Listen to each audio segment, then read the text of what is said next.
Hello, hello. Oh, turn that down a little bit. Welcome, everybody. Welcome, welcome, welcome. Okay. Oh, turn that down a little bit more. Hello. Welcome, everybody. Oh, that's a little too much. Let's turn this down. Too loud. Shush. There we go. Okay. Hello, everyone. Welcome to the first D&D live play on this channel. I'm really excited about this. It's going to be a good time, hopefully. It's a bit of a change from the gaming streams, but this is what we're here for. So there's going to be more of these coming on throughout. Let me just turn this music down a little bit more. Oh, shit. We good? Okay, my computer went a little wonky there. All right. So we're all set up here. Okay, yeah. So this is going to be a solo player D&D one shot, just one player at a time, just to see if my computer can handle even that, and then we'll slowly bring in more players as we find out what my computer can handle, or if I get a better setup at some point. So yeah, welcome everybody in. Feel free to say hello in chat, harass me in chat. Not too much, not actual harassment. But you know, say hello. It should pop up here. Let me know if how the sound is, if the music ever gets too loud or you can't hear, or if it's glitching a ton, or if like I'm popping or something like that. Just let me know. But yeah, otherwise we can get started here. So if you all can help me introduce my good friend, my good buddy, Michael. Say hello, Michael. Hello. Oh, let me, 1 second. I gotta unmute you. Bear with us, folks. Oh. All right, now say hello. Oh, hey there. Hi there. I'm realizing. Oh, there. We're, okay, there we go. First time, folks. We're getting it as we go. Okay, there we go. So, We're getting there. Yeah, I'm going to turn this down a little bit, a smidgen. There we go. I might have to turn you down a little bit. So, Michael, how's it going? You ready to play some D&D? Ready to play some D&D. Yeah. Okay, yeah. okay, cool. All right. Turn it down a little bit, turn myself up a little. Whoop, whoop. Okay. And then we'll turn the music up a little bit more. Let's get the proper music here. A bit. Get my computer set here, my phone set, so I can see how the stream is doing. Okay. Oh, you got your drinks, your paper, etc., etc. You're all good to go. Dice, etc.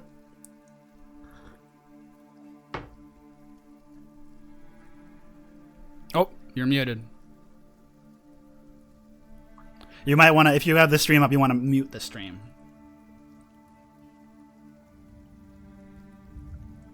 Oh. You want to right click? Oh, it should be on the bottom right. Hello. There we go. I hear you. Okay. Yeah. All right, we're back. Yeah, We're I got back. my dice, I got my paper, got my character sheet here. We're ready. Got my DC. Okay. All right. Everyone, let me know if the music is too quiet or too loud. We'll adjust that because we're kind of working with. So Michael's on the same audio capture as the music here. So just let me know if it's too much or too loud as we adjust that.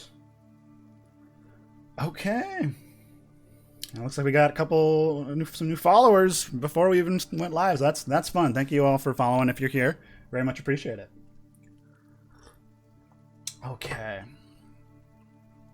Let's loop that. Go there, and then we can get started here.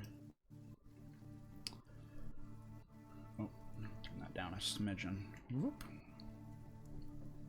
Okay. That should be good. All right.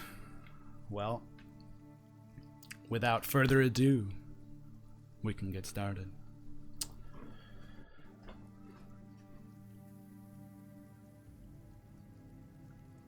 We see a massive continent for context for people in our world, about the size of Africa and Middle East combined. This massive, vertically long continent with a huge mountain range splitting it down the middle, Sardir's bones. We see through the eyes of a bird kind of flying through over this space, getting closer and closer, moving around through the massive 100-foot tall trees, flying by, seeing giant insects and monsters and creatures of alike through the wildlands, passing through Sardir's bones, seeing creatures attacking each other. It's a very wild place in the wildlands of this world. In the few cities, or a handful of cities, there's more civility, and more creations of magic and technology alike are springing up every day. But for now, we're going something a little bit more rural, as the bird camera, whoop, glitched out there, flies over around, zooming over the Kingdom of Thyran, over the city of Thyria, zooming by the vast Tropsky woods and the dense Ame jungle. We get to a much smaller, more rural place. As the camera sort of zooming through the trees, the bird flying around, and is quickly plucked by a much larger bird, a giant eagle, grabbing onto it and swallowing it. As we look over and see two individuals moving through the Tropsky woods on one of the trails heading to a small little village, the village of Twinewatch, along the way to Wolfhorn. And as we get to see these two individuals, one is much, much smaller than the other. Michael, who do we see? Feel free to explain what your character looks like, what they're doing, who they are, and a bit about them for the audience. You see a 3'5", 35-pound, 35-year-old gnome, specifically a rock gnome. Okay. Has been adventuring for some time. This specific gnome is schooled. Has been along society and civilization for some time. Yeah. But has been adventuring and is, like most gnomes, used to like tinkering around in the workshop in the wild and the crafting table. So he's got a bunch of like little belt on his belt. He's got a bunch of different like those like Batman like pouches are, Sure. to like put various tools in. He's carrying all sorts of like carpenter's tools, artisan's tools. He's got pockets of just random things. So he's ready to like bring out a tool at any point and tinker around. He has some pretty casual clothing, but his shoes, he's very proud of his shoes. They're like the elf style fashion with the long, maybe you call that the long toe part. Sure. Sure. And Elf he's shoes. quite rugged looking. Yeah. Quite rugged looking from the adventuring, but happy to be there. Like most gnomes, very positive in spirit. Always one for pranking and puns. And just very, very jolly in general. Okay. To give you a little bit of a slight variation of traditional gnome stuff in the world of Olyria, which is this place of, they're kind of at this point the lineage or race that is the most prevalent in high society. Long after the War of Emancipation ended, where the chromatic dragon overlords reigned for several thousand years and were eventually slain by their oppressed folk known as the Emancipation, the gnomes kind of took up the mantle for the most part as being the most long-lived race on Olyria. So a second question of that is, so they're mostly nobility and things like that. So a second question of, you said 35. Are you 35 or 35 equivalent for gnomes? I went with the player's handbook and Okay. said like they had They reach like adulthood around 40, so I think 35 is Okay. fine. Here in Olyria, they age a little bit slower. So 50 is like Okay. the equivalent of like 1820. 1820. Yeah. So do you Yeah, want to we can be? go with- Do you want to still be there? You want to be there?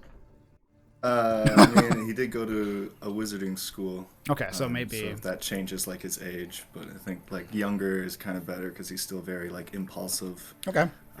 Maybe 60, something like that. Then you're still kind of like a early 20s equivalent. Okay. Okay. Don't mean to spring that on you there, but I'm realizing this as I forgot No, to you're mention good. beforehand. Yeah. We're all learning. There's a lot of variations in this world, and I, for some reason, wanted to make a lot of different things to make it more difficult, more confusing. What fun. Like, for example, elves aren't immortal in this world. Things like that. Like, they're long-lived, but not as much as gnomes, for example. And other aspects of elves that are very... I don't want to get too much into the weeds of all the world-building stuff unless you want that, or maybe after we get through the adventure, but they are more in, like, they live in the wildlands with orcs and half-orcs and goblin kin. Instead of being in high society and cities like that, they've kind of, since the War of Emancipation, those three kind of groups did not like where society was going and removed themselves from society, living out in the wildlands as small tribes and nomadic peoples and things like that. So much so that elves and orcs made babies together and eventually created a new lineage or race of people known as Wildblood, which is probably the most common lineage or race in the wildlands, half elf and half orc. But that's, I don't want to, I could talk about my lore forever, so I won't. Okay, so as we see this little gnome, what was his name again for everybody? Gnome's name is Timon Turen, but his friends call him Flinch. Okay, as we see little Timon, we move over, look up as we were at almost the knees of another individual and slowly go up to see a tall, muscular yet beer-bellied, stout individual. Looks to be half orc-ish, probably a lot more orc blood than human blood. He's got balding head, probably about halfway through, and just kind of shortish to medium length hair in the back. He just kind of scratches there. He's got big tusks on the side of his mouth, and as he kind of like you see him like pick out his teeth, and he's missing his two front teeth, as well as a few other here and there. He has a big great axe on his back with a few other hand axes on the side, and he's wearing kind of simple clothes, simple wear. Very wildlander garb with leathers and animal skins, things like that. Nothing too strong or too heavy. I'm realizing the music decided to... Oh, just refreshed. Okay. But yeah, nothing too heavy, too strong. You're in the Tropsky Woods here, and we're still in summertime, so he doesn't want anything too heavy. But he doesn't seem to be wearing any armor or the like. He has a big pack on his back, and he's just kind of walking along behind you, looking around. And Timon, what's going through your head here as you're walking through? You see there's a sign saying Twinewatch about a mile. You should be arriving soon. Twinewatch. Yes. Dun, dun. Going through my head, we've been traveling here. I'm all for going into little towns. And so I think we should go. There we go. Donk. We should go there. Twinewatch, yeah? Twinewatch. Okay, whatever you say. That's right. Okay. We're gonna get some nice food later, because I'm starving. Oh, sure, yeah. We'll get you some nice food, yeah. I could go for a nice grub myself. We haven't had nice food in a long time. I can't wait. It's just been rations and mushrooms. I want good meat. Okay. All right. we'll get you some meat. And how about some ale? I bet you like ale, too. Yeah, now you're talking, little man. And he I know you, Donk. I know you. he smacks you on the shoulder, a little harder than you'd like. Oh, so you're right. You're all right, Flinch. Yeah. Thanks. Okay. Sorry, I get carried away sometimes. Okay, let's get some food and some drink and a nice bed to sleep in. Awesome. All right. As you continue along the road to Twinewatch, in between Moss Hollow and Wolfhorn in the Kingdom of Thyran, near the edge, getting almost into Israelenia, not quite there. You continue on for some time, about 30-40 minutes or so, and eventually you can see the small little village with little farmsteads dotted here and there. Not many, probably less than a dozen or so, all interspersed. Getting a little bit less dense forest here as you see handfuls of farms with small fields working the crops at this point. Nothing growing super tall at this point, but you see farmers here and there that kind of, some of them don't really pay any mind to the travelers moving through, but some look up and they squint at you, trying to get a good look, curious. But unless you interact with them, okay. So you wave. Roll me our first roll of the night, a persuasion check, just to see how friendly you are to these people. And for everybody, I'm not going to have. We're not doing digital dice or stuff like that. We're just doing physical dice here. 9. Okay. You wave maybe a little too forward, a little too eager, and people are kind of they go back to their farming and don't pay you no mind. Donk follows in your lead, waving probably just as aggressively, if not more, and they're a little off put by that. But no one does anything bad towards you. And you continue on towards. You see there is a guard tower near the center of the town that goes about maybe 30-40 feet or so into the air, made of simple stone. You see there is, even from this distance, you can see that there's someone in the traditional Kingdom of Thyran garb, the blue and silver, kind of sitting there at their post, seemingly bored, looking over the town, seeing you enter and don't really pay any mind. Apart from that, there's not a lot of real buildings in this place, apart from one building in the central area of, if we could call it a village. This is barely more than a hamlet. You see a small village of, a small building nearby this one of what looks to be the general store, Twinewatch General, it says in Libos, the language of common for those that are new. And the larger building seems to say in Libos, as well as Dwarvish, the Hungry Aphid. You see a big picture on the sign of a large aphid that is just kind of scooping food into its mouth, hungrily, happily smiling. You can tell this seems to be like some kind of tavern or inn based on the architecture and style. But apart from that, there's not a lot of buildings in this place. Very, very small town. There's nothing else that gives any signs away or indicators of shops of the like, but you see those two. And Centus, the sun in the sky, is starting slowly getting to the point where it's about midday. So you've got some time to kind of look around, do some things before trying to stay here for the night. But yeah, what would you like to do? Yeah, give Donk a good slap on the knee. Hey, I think that's our hut right there for some food. The Hungry Aphid. Oh, that sounds great. You think they got aphid steaks? There's only one way to find out, Donk. Okay. Let's go! And he starts running unless you stop him. Okay, you try to keep up. You're a little bit slower with your little legs. He just bounds forward, just kind of leaning forward as he does. There's not really many people moving around this place. It's barely a town center. Most of the people are probably within the farms you've seen. As you bound Slow over down. Oh, You're gonna scare him. oh, sorry. He starts moving slow or very exaggerated. and then you eventually catch up to him, running over. He opens the door for you. After you, good sir.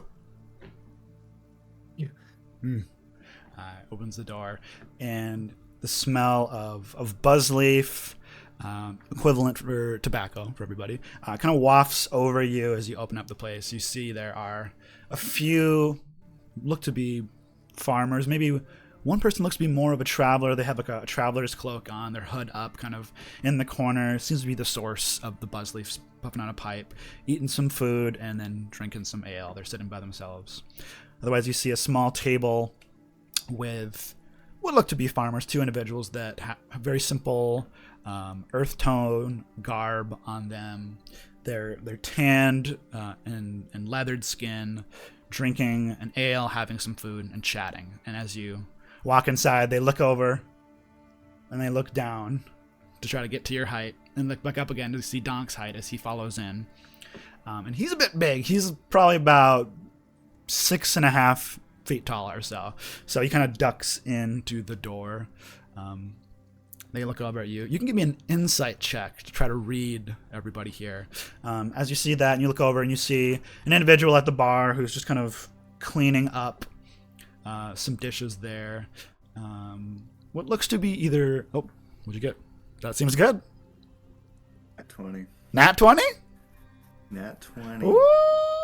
Okay, second roll. We got a nat 20. Don't spend them all in one place. So, is there a total? What's the total? Yes, for an insight, yes, 20. Okay. Still nat 20. Still nat 20. Nat 20 is not an auto success on the attack, but it's still something. So you look around, try to gauge. You don't read much off of the individual with the cloak. They're kind of sitting there. You can tell that they very obviously want to be by themselves. They're off in the corner. There's only two other people that are here, and they're kind of near the bar entrance. So you see that very obviously don't want to be messed with, and you can't really read their expression. But as you glance over, the looks to be a human and maybe a dwarf or a half-dwarf. It's kind of hard to tell from this distance. Also known as a stone blood. Farmers looking over at you. You see a look on their face that if you're adventuring as a gnome, you've probably seen a good amount of times. There is a good amount of expectation and not necessarily prejudice, but distaste. You know, most people, they see gnomes, they think, oh, you're a noble, you have titles, all these different things. So a lot of people try to avert their gaze or be respectful if they can, but you've seen it sometimes, there's a lingering look of, oh, rich person, great. And you see it now in their faces. They kind of look at you, there's a moment of that, and they kind of nod, looking respectful enough, but you can see that underlying distaste of, oh, great. Rich person's here. Act normal. Act cool. Don't get in trouble. They look over above you and they see Donk, and you can tell that they're like very confused because they see you, who they assume to be a noble, and Donk, who looks very much like a wildlander, traveling together.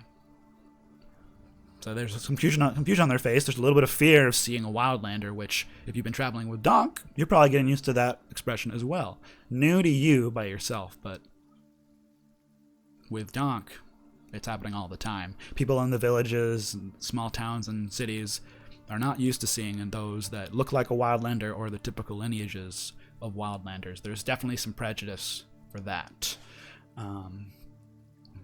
You've heard the things shouted in the past, heathen, savage, things like that.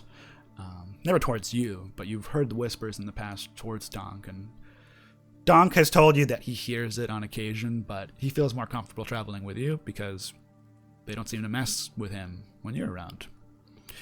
Up to you if you've told him probably why that is, but he hasn't questioned it otherwise.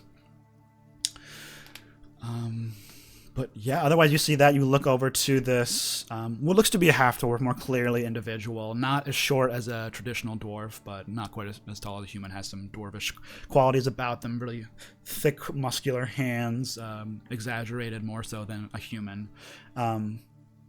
This balding individual, much farther than where Donk is. In the back, the hair is kind of pulled into a small little ponytail of graying brown hair. You see a thick beard that is also graying a little bit around the mouth, brown and a little bit reddish as well. Beer-bellied individual, thick Popeye forearms, cleaning out the bar. Looks over at you. You don't see any. You see I guess you see a similar look than the others saw, you saw in the other two farmers, of a look of initially like, oh, it's a gnome. Everyone act casual. Oh, it's a wildlander. What are they doing here? We better be careful. Don't want any trouble. But he does a much better job of hiding that as he kind of waves over and greets you, saying, "Hello, hello. We got some travelers, huh? Come on over. Let's get you a drink. Let's get you some food, huh? Welcome to the Hungry Aphid." Thank you. Well, me and my partner here, we're hungry. All right, you came to the right place then. We got a couple of different things, but for lunch we got a beetle stew with bread and bug juice. Does that work for you? And to explain a little bit about that for you and for viewers, I forgot to mention, this world has a lot of giant insects, so that's a trigger. This might not be for you. It's going to come up. But they're very, very common in the world. It's so much so that they're often mounts, like ants are a very common mount, giant ants, as well as used for livestock, like aphids, beetles, things like that. Beetles can be mounts as well as livestock and food. So yeah, and bug juice is a very common, slightly fermented beverage. Like grog, it's the leftover remnants of insect livestock that has been butchered, and it's just kind of leftovers that have been let to ferment to get a little more chewy and slightly alcoholic, to be a slightly nutritious, slightly alcoholic beverage that's very, very cheap. So he says, we got a beetle stew, bread, and bug juice, but, you know, if you need something... oh, that's the wrong way, so I just was starting to do Donk there. If you need something that's a little bit more of your quality, we could see if we could whip something up if you're interested. That's fine for me. I think Donk here wanted something more meatier. Well, beetle stew sounds nice, but, like, you got, like, aphid steak? We could... and he's kind of looking back at you like, okay, so this is the partner. You are indeed together. We could make something pretty quick, yeah? It might take some time. Yeah, aphid steak. I love aphid steak. If you can get 2 of those, that'd be awesome. And... he thinks. You got ale? Oh, mead? We got both, yeah. Which one you want? Donk looks at you. What are you looking at me for? I can't decide. One of each. And the barkeep goes, okay, one of each. Something for you as well, or you just want to get the special there? Just the bug juice, yeah. Okay. Just the bug juice alone, or with the meal? Oh, yeah, that special with the meal, yeah. Okay. You sure? We could whip something up like that if you want. No, just the stew and the juice. Oh, right. Well, name's Maverick, by the way. Pleasure to meet you. Maverick. Puts out a hand. He like finished wiping his hand and then puts it out and greets you. And Timon. Timon. Pleasure. I'm Donk. Donk puts his hand out and he goes, nice to meet you, Donk. And he shakes his hand. But he wasn't the first one to initiate. He goes, all right, well, I'm going to go back, talk to my husband, and we'll see if we can whip something up for you. Okay. All right. We'll get that going. You folks looking, you staying for the night? You traveling through? What's looking for a room? How long is it to Wolfhorn? Wolfhorn.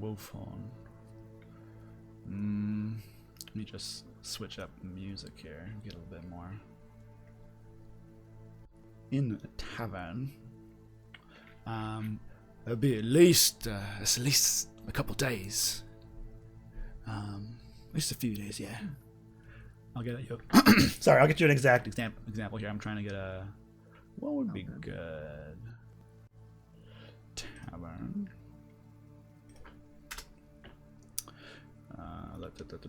We'll do this one. Perfect. Okay. Oops. Oh shit.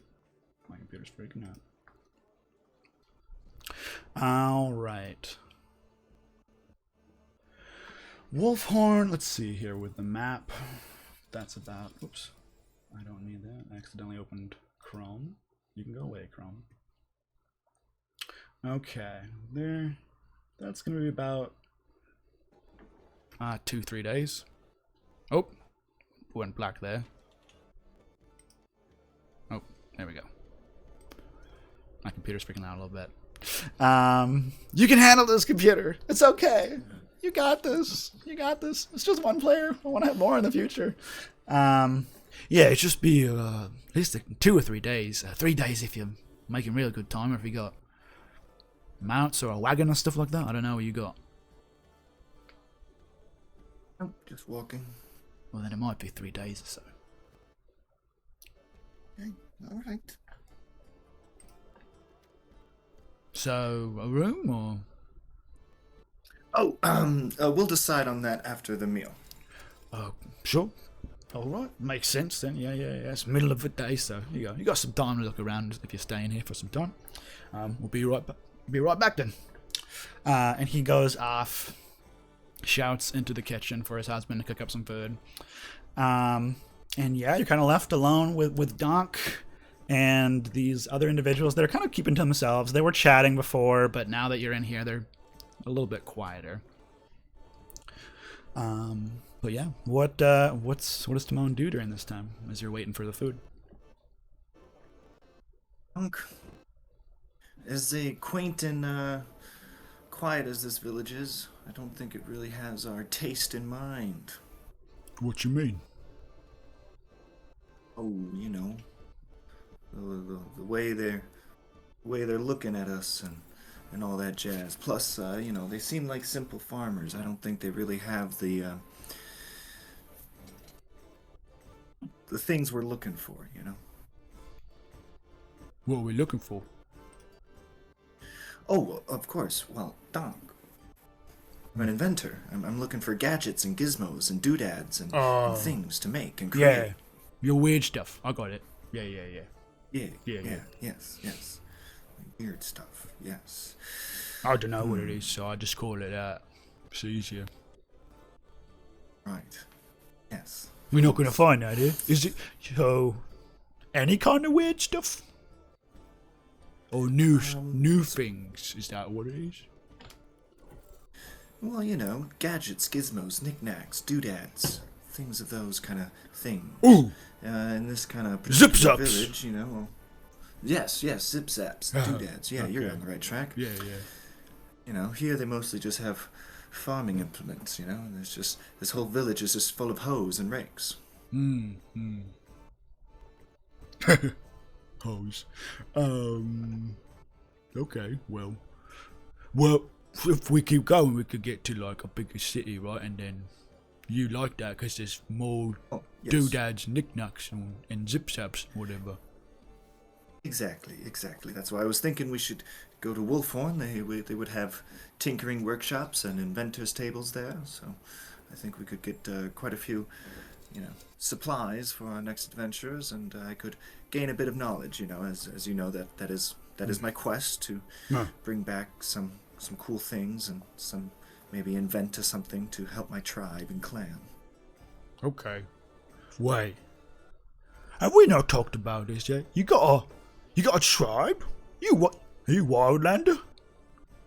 Oh, Oh, not really a tribe, but us gnomes kind of stick together in our little Oh. cliques, in our Okay. little tinkering workshops and whatnot. Yeah. I thought like we're both wildlanders, and never has that come up. We're not staying together. That would've been crazy. That would've been crazy. Oh, Donk. Oh, Flinch. And he just like loud slaps you on the back again and like, oh, sorry. Were you saying this kind of quietly, or were you kind of just speaking in normal talking volume? Just speaking in normal. Okay.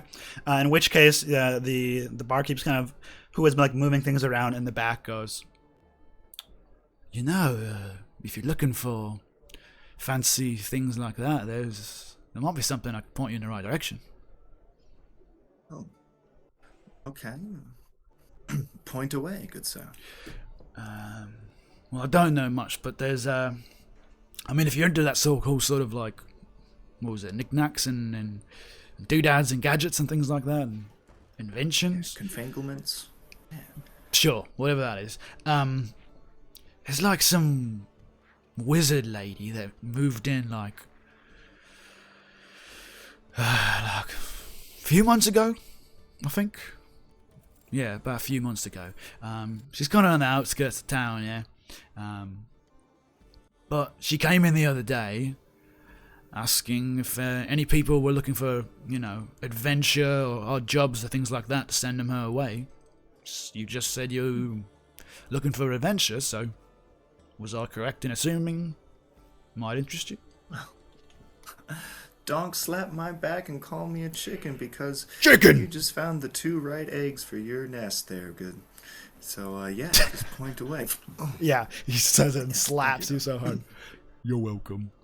Yeah, Donk and I, that's what we do. We adventure and we do things, and yes, I would like to. I'm very fascinated by a wizard lady. I myself have tried my hand in a few magic spells and such. Okay. Yeah. I don't really know exactly what she does, but she's there's some strange lights and things coming out of her place. She's not outside of town, so not a lot of folks see her. Strange lights. Yeah, strange lights. The farmers, the folk, villagers here they claim to see that and weird sounds and things at night, but I don't really go out of that. Don't really leave the Hungry Aphid very much, right? It's my money maker, so. But yeah, if you're interested, she's out of town, over to the east. You got a map I could point it out for you. Do I have a map? Sure, you have a map. You still say you have a regional map of the Kingdom of Thyran. Yeah, I got a map at the last city there. You pull it out, and He looks at it and goes, just right there, a little bit farther. She's a bit more into the woods. Once you start getting in the woods, you're in the right place, but don't go too far. She's not deep in the woods, just on the edge. It's a little, it's bigger than a shack, but it's, not very big. It's smaller than a lot of the houses here. So I don't even know what she does, she seems very fancy and things like that, but yeah, if you're interested, she says she's looking for, said work, said she'd pay well, didn't really specify, it was kind of jittery, No problem. Well, Yeah. We'll figure it out when we meet her and talk to her. That's how things work. But thanks Sure. for the clue here. And yeah. I think we'll go visit her after we eat, huh, Donk? Sounds good. Okay. all right. With that, the barkeep kind of goes away and goes to find you, get that food. After about 20 minutes or so, 20-30 minutes, the food is brought out to both of you. He brings out a nice beetle stew for you with a big hunk of nice crusty bread, a big mug of bug juice that's got like a greenish brownish kind of color. You can see like the chunks of bug juice within it. It's a drink you chew a little bit. And brings out 2 aphid steaks, 2 massive aphid steaks for Donk, as well as he pulls out mead and an ale, and he goes, you want a bottle of mead or a glass of mead? Looks at you. Just a glass. Just a glass then, yeah. Okay. He pours a glass of ale from a keg, places it there, and pours a small glass of mead for you. He goes, all right, so with the meal and the two things, that'll be 3 silver. Be about 6 silver. 6 silver. Right. And then Timon goes into his bag and is like, hey, hold on. I know I got something right here. Goes into another bag. Okay, hold on. Goes into his shirt pocket. Oh, no, there was in this pouch here. Finally finds the pouch. Yeah. You know, you always put it in like 3 different places and stuff. Okay. Yeah, sure. 6 silver there. All right, thank you. And you see a moment where I'll let that nat 20 insight ride. Where you see a moment of like he's like, "Is that all?" Like he's expecting a tip. He says, "Thank you, sir." Yes. He doesn't say that, but you get the look in the eye of like a, "Oh, interesting." Interesting. Okay, let it happen. Then he just takes it, and he goes back. Enjoy your meal and your drinks. And he kind of goes away from you a bit. And you roll me a perception check, actually. We will. 11. Okay. Well, let's see. You hear him muttering under his breath. You can't hear exactly what he's saying, but he's kind of grumbling to himself, you can tell. He's trying to do it quietly, but you just kind of barely pick it up. And he goes away from you. Donk happily digs into the aphid steak. He goes to grab it and like rip it with his teeth and hands. Do you stop him in any way or just let him go? Just let Donk be Donk. Okay. Rips it into his hand, just ripping apart the aphid steak. Just gulps down some ale like, oh, that hit the spot. I needed that. And just goes into it. All right. Yeah, you settle in for a nice meal. It's nothing fancy. It's definitely, minimally spiced. The strongest flavor is salt. But it's good. The bread is hearty. The bug juice is fine. It's a cheap meal. It fills your belly. And yeah, after some time, you finish up the food and free to do what you like. What do you want to do? Let's go see that wizard lady. Okay. Donk follows you, and you're going to go head out to see the wizard lady. Cue theme music. Donk and Timon going on adventures, trying to find the new latest thing. Timon is a happy little gnome, while Donk is strong and hard as stone. Exactly. Copyright. No one else can do that, so it's copyright. That's copyright. Donk and Timon. Coming next summer for 5 seasons. Okay, so you head east towards the part on your map that was indicated for where you will meet with this wizard lady. You can roll me a survival check with advantage, unless you would like Donk to do so. Advantage. Because with the map, you have a point pointed out where it'd be easy to find. I can tell you now that Donk has a +2, but he doesn't know how to read maps. So he wouldn't get advantage if he did it, but if you want to do it, you would get advantage. Just in case. It's up to you. I'll read the map. Okay. And I got a 7. With advantage? Yep. Well, that's all right. So you go. That's what we're here for. So you head out, looking for this place. You're moving through. You're going. This is east, right? Yeah, I think so. You look up in the sky. Centus, the sun, is still very much overhead. So you're like, I can't really tell which one is which. Well, this way. And you start going for some time, and you're looking around. You're at a certain point. You're like,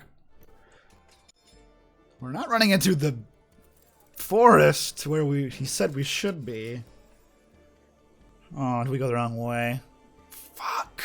And you turn around after about 30 minutes of heading out and not even getting to the forest. Turn around completely as you don't see any forest coming nearby.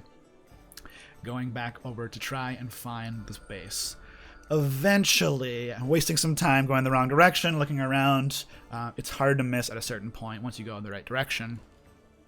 The forest starts to get a little bit more dense as you pass by farms, which as you're moving through, you kind of have to go through the farms since people are like eyeing you up, like, why did you just walk by my farm and then walk back again? What's your deal? Who are you?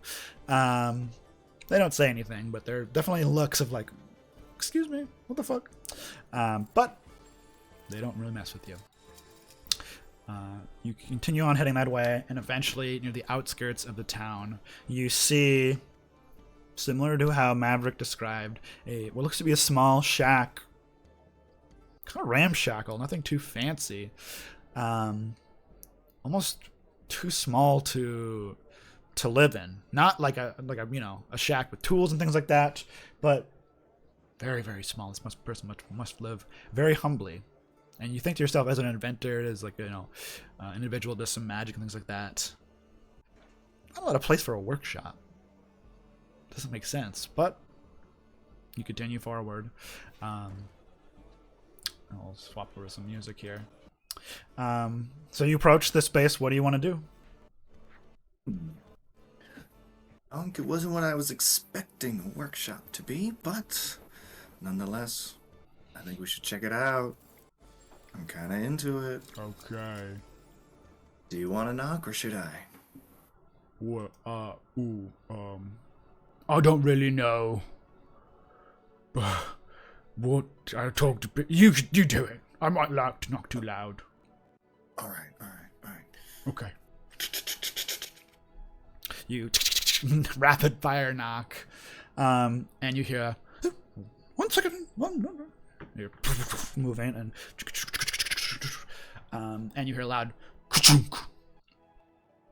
and then you see someone go to the door, and you hear a bunch of different sounds of like locks changing and things like that, and a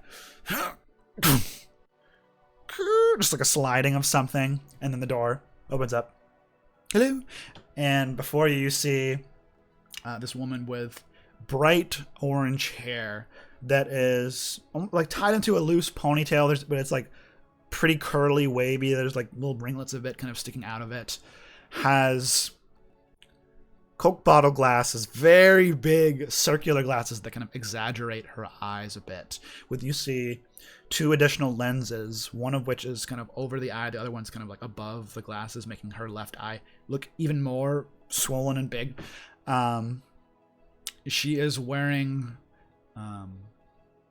kind of not exactly what like a robe or a cloak, but this simple kind of like earth tones long shirt that is partially like pushed up to the elbow. It's like a nice simple wool or something like that, with fairly not like skin tight pants, but just kind of like pants that kind of stay close, very straight leg, with closed toes, a simple like wooden clog like shoes a bit.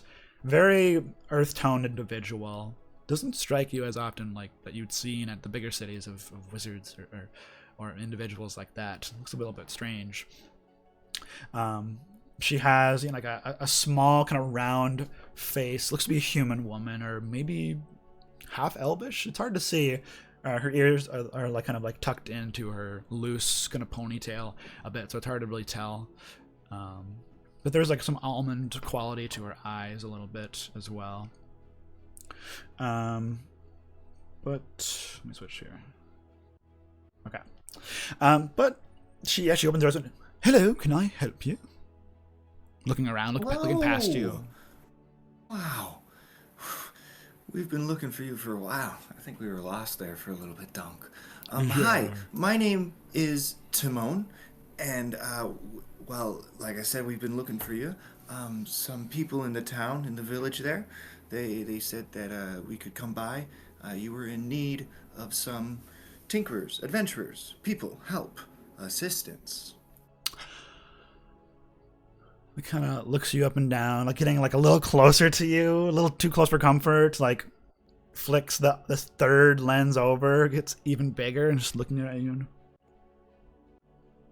You're an adventurer? Sort of, trying to be, yeah. What do you do?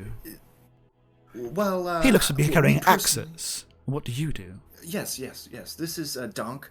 I am an adventurer. Unfortunately, I have not been able to assimilate into an adventuring party. So I hired Donk here to be my bodyguard. As you can see, I'm a gnome, quite fragile. But yes, we are adventurers, and I specialize in the tinkering sorts, the gadgets, the gizmos, the who's-its and what's-its, as they say. Looks at both of you warily. And you heard of work from the Hungry Aphid, yes? Yes, from Maverick. All right, come. And ushers you to come inside. Okay. Donk comes inside, and she goes, move aside. And okay, she goes and closes the door, and she starts locking it. And Donk's like, Flinch? What's going on? I don't know. Well, I guess we're gonna find out. Okay. Hi, So, I'm Donk. she says it a little too loud. She goes, one second, and makes sure to lock all the things. As you're in here looking around, it is how you kind of expected, like truly a shack to look. There is a very simple bed pushed to the side. There is like a chest pushed to the further side, and other than that, there's like a big rug on the floor, with like a few smaller windows kind of looking out into the space a little bit. They're kind of like higher up, even for, human size, for her and Donk. Kind of brushes her hair back over her ear, and you see that it pokes out a little bit pointy. You think there might be some elvish blood there. She's looking around and goes, looks to you, puts her hands together very intensely. She's very kind of intense, jittery energy a bit, and goes, what I'm about to show you, you mustn't tell to the others here. They do not understand what my research is. Is this approved? Is this agreed upon? Kurt. Okay. Donk's looking a little weirded out, but he goes, and then she is going to try to see if she can believe you. So you can give me a persuasion check. Donk will as well. Oof. A 2. Okay, he got a 9, so she goes, No, first time, okay. I need to make sure that my research is safe and secure. Are you alright with me blindfolding you before I bring you to the location to show you what I'm doing?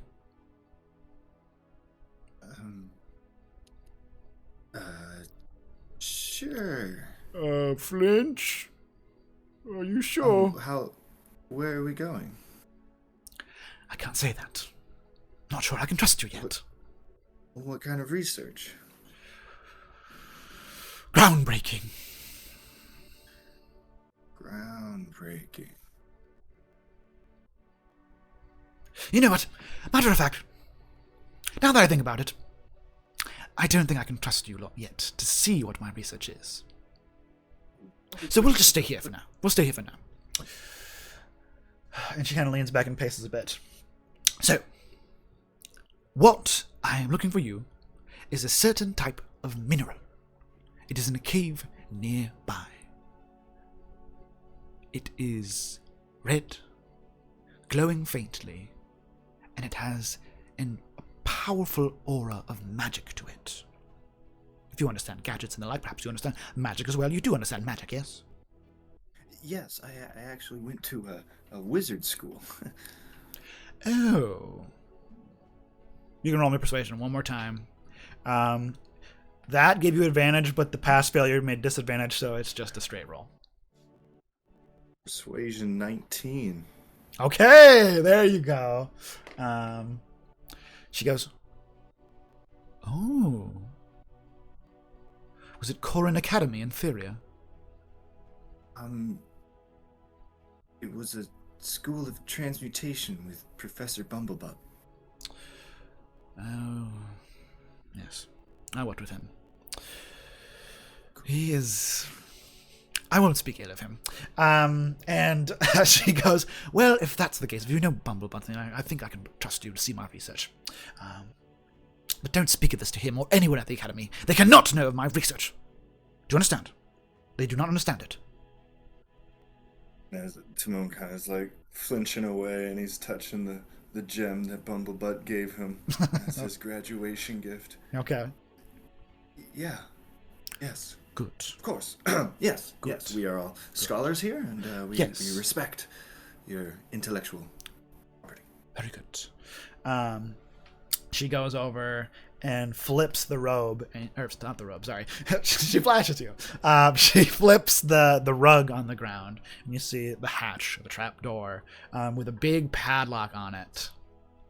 And she goes, this is where I do all my research. She pulls out a key, unlocks it, and opens it up, and there's some stale air that kind of comes up.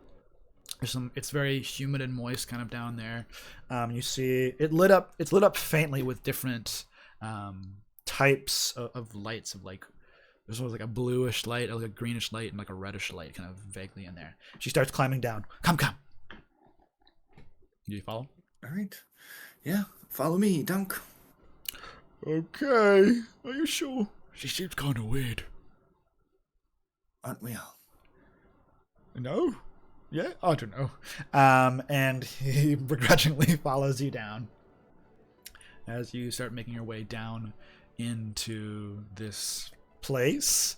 You head down into there, and what you see before you is a beautiful makeshift workshop. You see all different types of mechanical and magical gadgets and alike of different things. Tables with all kinds of different arcane components and the light. There are different like blue and green kind of pulsating bioluminescent mushrooms that are hooked up to these like kind of magical tethers that she's seemingly like testing, and they're kind of like pulsating with energy a little bit.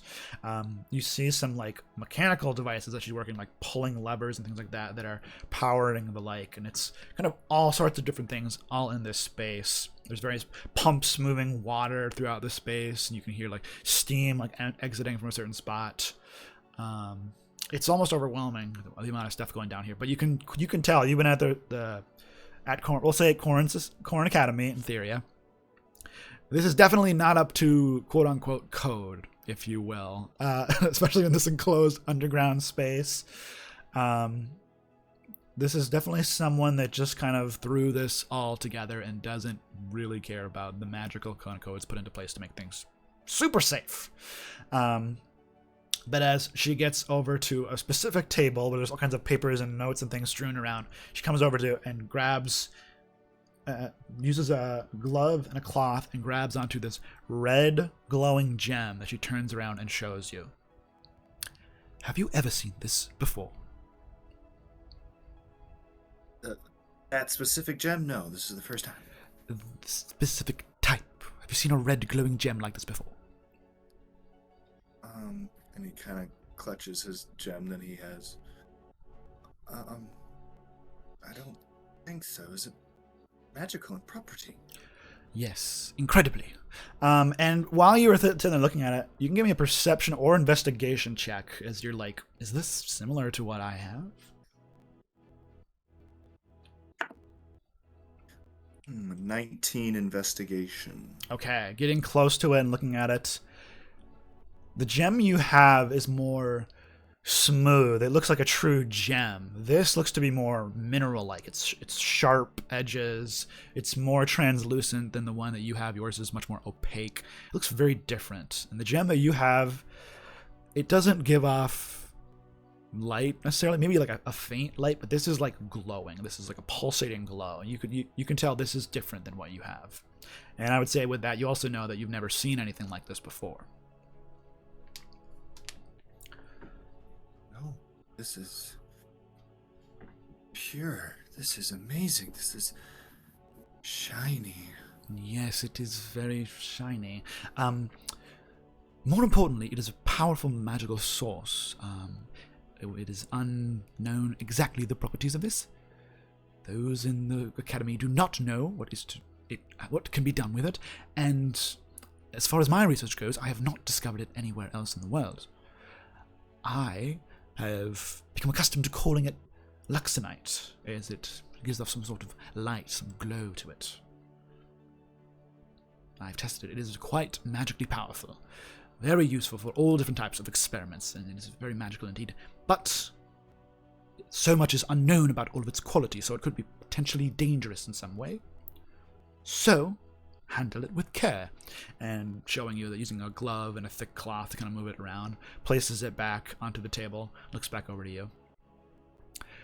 My supply of this is getting incredibly low, and it is essentially the backbone of all of my research as of late. I'm on the cusp of several different inventions and discoveries that I would very much like to complete fairly soon. So, I would like you and your friend to recover more for me. But if they're the first and only you've discovered, where would we find more? Well, that's the thing. I saw a node, or however it is referred, a chunk of it in a nearby cave, near the one where I found this source. I sort of depleted the areas that was easily accessible, but I did find another vein of it, or node of it, deeper into the cave. It seems to be a natural mine undiscovered by the Kingdom of Thyran. That hasn't been mined yet. It's just an open natural cave system, a little bit more north from here, out in the forest. However, as I approached the node, or the vein, or whatever you want to call it, I heard growling, what sounded like, I can only assume was draconic speak, and soon after I was pelted by various sharp stones. I believe it to be kobolds. Now, I'm not sure how many there are, and I am not a fighter, I'm not an adventurer, I'm a researcher. That is what I do. I research, I discover, I invent. Now, if you are of a similar mind, perhaps this is not for you, but if you think you can handle yourself alongside your friend, I would very much like for you to recover it for me. It's possible to do so silently, potentially. I was not very quiet myself. I did not know there were any creatures there. And I quickly fled as soon as I was assaulted. Did not want to die in a little cave in the middle of nowhere. But if you're interested, I will pay handsomely. Do you just want one gem? One little, like, pickaxe worth? As much as you can find. I will pay you by the pound. I will pay you by the ounce, but it's very useful to me for my research. Okay.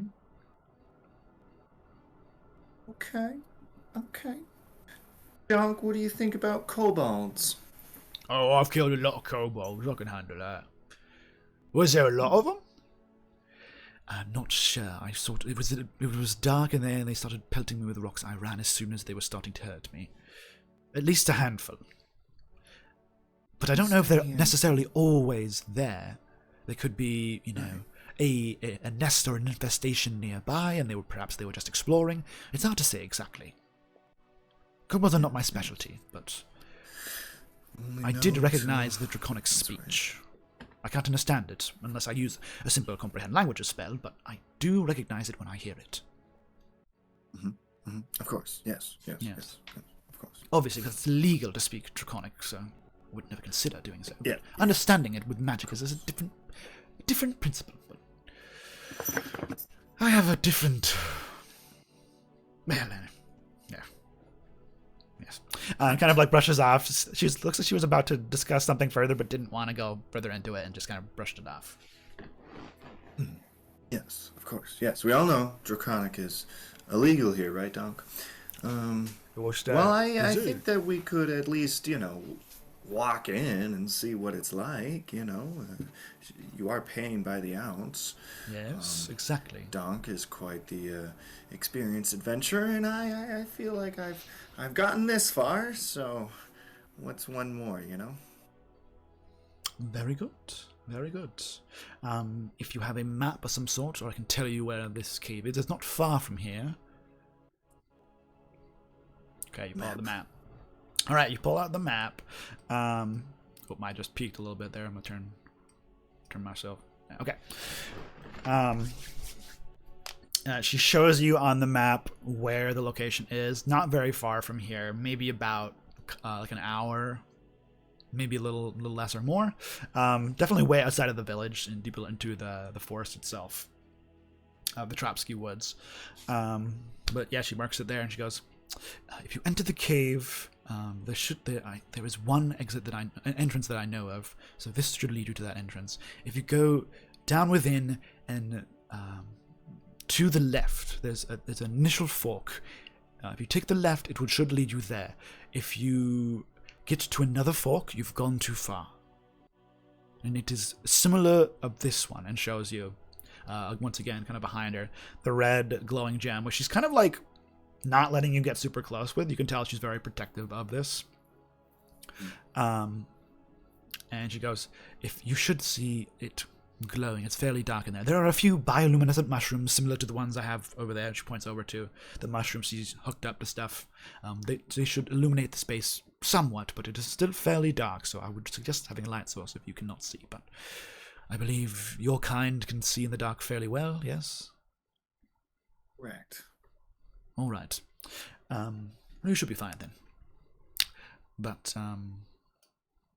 yes, all right. Hop to it then. The sooner the better, because I am running low on my resources, and again, I will pay you handsomely for as much as you can find. All right. But I would Seems suggest... like we got something to do. Yeah? Yeah. I would suggest and advise caution. We do not know exactly how it will interact with beings, so I would wear gloves at least, wrap it in cloth, something of that sort. Right. Gloves. You will recognize it by a source of... You are akin to magic, so you will recognize a powerful magical source. There will be some sort of vibrational energy if you touch it, especially to your skin. So it does, I will warn you, it does feel powerful, but I would advise to not lean into that sort of thing, as there could be long-standing ramifications and dangerous health benefits that are negative health consequences that we are not aware of yet. I need to do more research. But for now, it is fueling my other research, as they are far more important. But eventually, I would like to research this more myself. As of now, I know it is a powerful magical source. Are there any other minerals or stones down there? If you could find diamond or ruby or any other powerful arcane components of the like, that would be useful. I don't necessarily need them in the moment, and not quite as valuable. Well, no, just if they're there. If they're there, of course, I will pay you for them, sure. Okay. But I did not see any while I was there, but I suppose I wasn't exactly looking for that. I'm not really a miner myself, I wouldn't not really want to do so. And now that there are beasties in there, I shouldn't have risked it going that far anyways. I should have known, but yes, so if you can find that, certainly I would pay you for that. But the standard rate, we know diamonds in the lot, but be sort of harder to find if they're not glowing, yes? Yes. Totally. Very well. Well, I think we should be going. Yes, now, yes. No You should time be to going. waste, and all that. Yes. And with that, she kind of shoos you out of her lab, her workshop, getting you up the stairs, and she follows you up afterwards, getting you up there, and gets you up there outside of the house. And before she closes the door, she goes, "Now, I am not responsible if you are to lose life and limb. That is your choice. You are an adventurer. But if you get back and you have simple injuries of the like, but I could potentially help you, but I am not a healer or anything. I am a researcher. I'm a scientist. I'm a wizard. I'm a spellcaster, but not a healer. We got it. All right. We got it. Best of luck on your adventure, and do bring back as much of this as you can. Will do. Thank you. And please bring this back to me. Do not bring this to someone else. Do not take it and go off on your own. Trust me, I am the premier researcher of this, and I will utilize it best. You will not find someone who will pay you better for it. And if you'd like, you could roll an insight check to trust this. So my 18. With an 18, you think there's some hidden aspects that she's not revealing everything. You can sense that the way she's speaking about this, that this stuff is very valuable. And you think it might even be more valuable that she's letting on. There might be someone to pay more for it. But she sounds like regardless, she very much wants you to bring it to her. And with this knowledge, you can feel that she is desperate for more. You might be able to get a little bit more cash out of it than if she simply just gives it to you. And just to clarify, we're not getting the one gem that they she's already not. have. She's not giving you that. She's not giving you that. She kept you away from that. She just wanted to show you what it was like, so you can see it there. Okay. Yeah. All right. Got it. Yeah. Okay. All right. In which case, you're gonna head out toward that direction. Onward to adventure. Let's go, Donk. Yeah. Donk and Timon going on adventures, trying to find this shiny rock. Yeah. Timon is a happy little gnome, while Donk is strong and hard as stone. Hard as a rock would have been a nice rhyme there. Or did you already say rock before? Either way. Yeah. Okay, so then it wouldn't be a rhyme. It would just be the same word. Okay. In which case, now you're going to go on an adventure. All right. So, as you head out looking for adventure, you're going to move through the space here, following on your map best you can, into the forest, the Tropsky Woods. Once again, you can give me a survival check with advantage, as you have it marked on your map, and she gave you even more specific directions than Maverick did. Oh, nice. Survival, 20. Nice.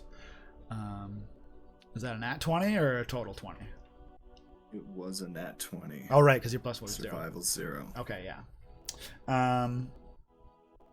Okay. All right. In which case, there we go. Turn that down a smidgen. Okay. As you head out in the direction that she pointed out, moving into the space. Oh, this music has some. Disregard the clapping of horse hooves. Just Donk. It's Donk's feet. Yep, he's got horseshoes on. He has a heavy gait. So you move through the forest, following on the map.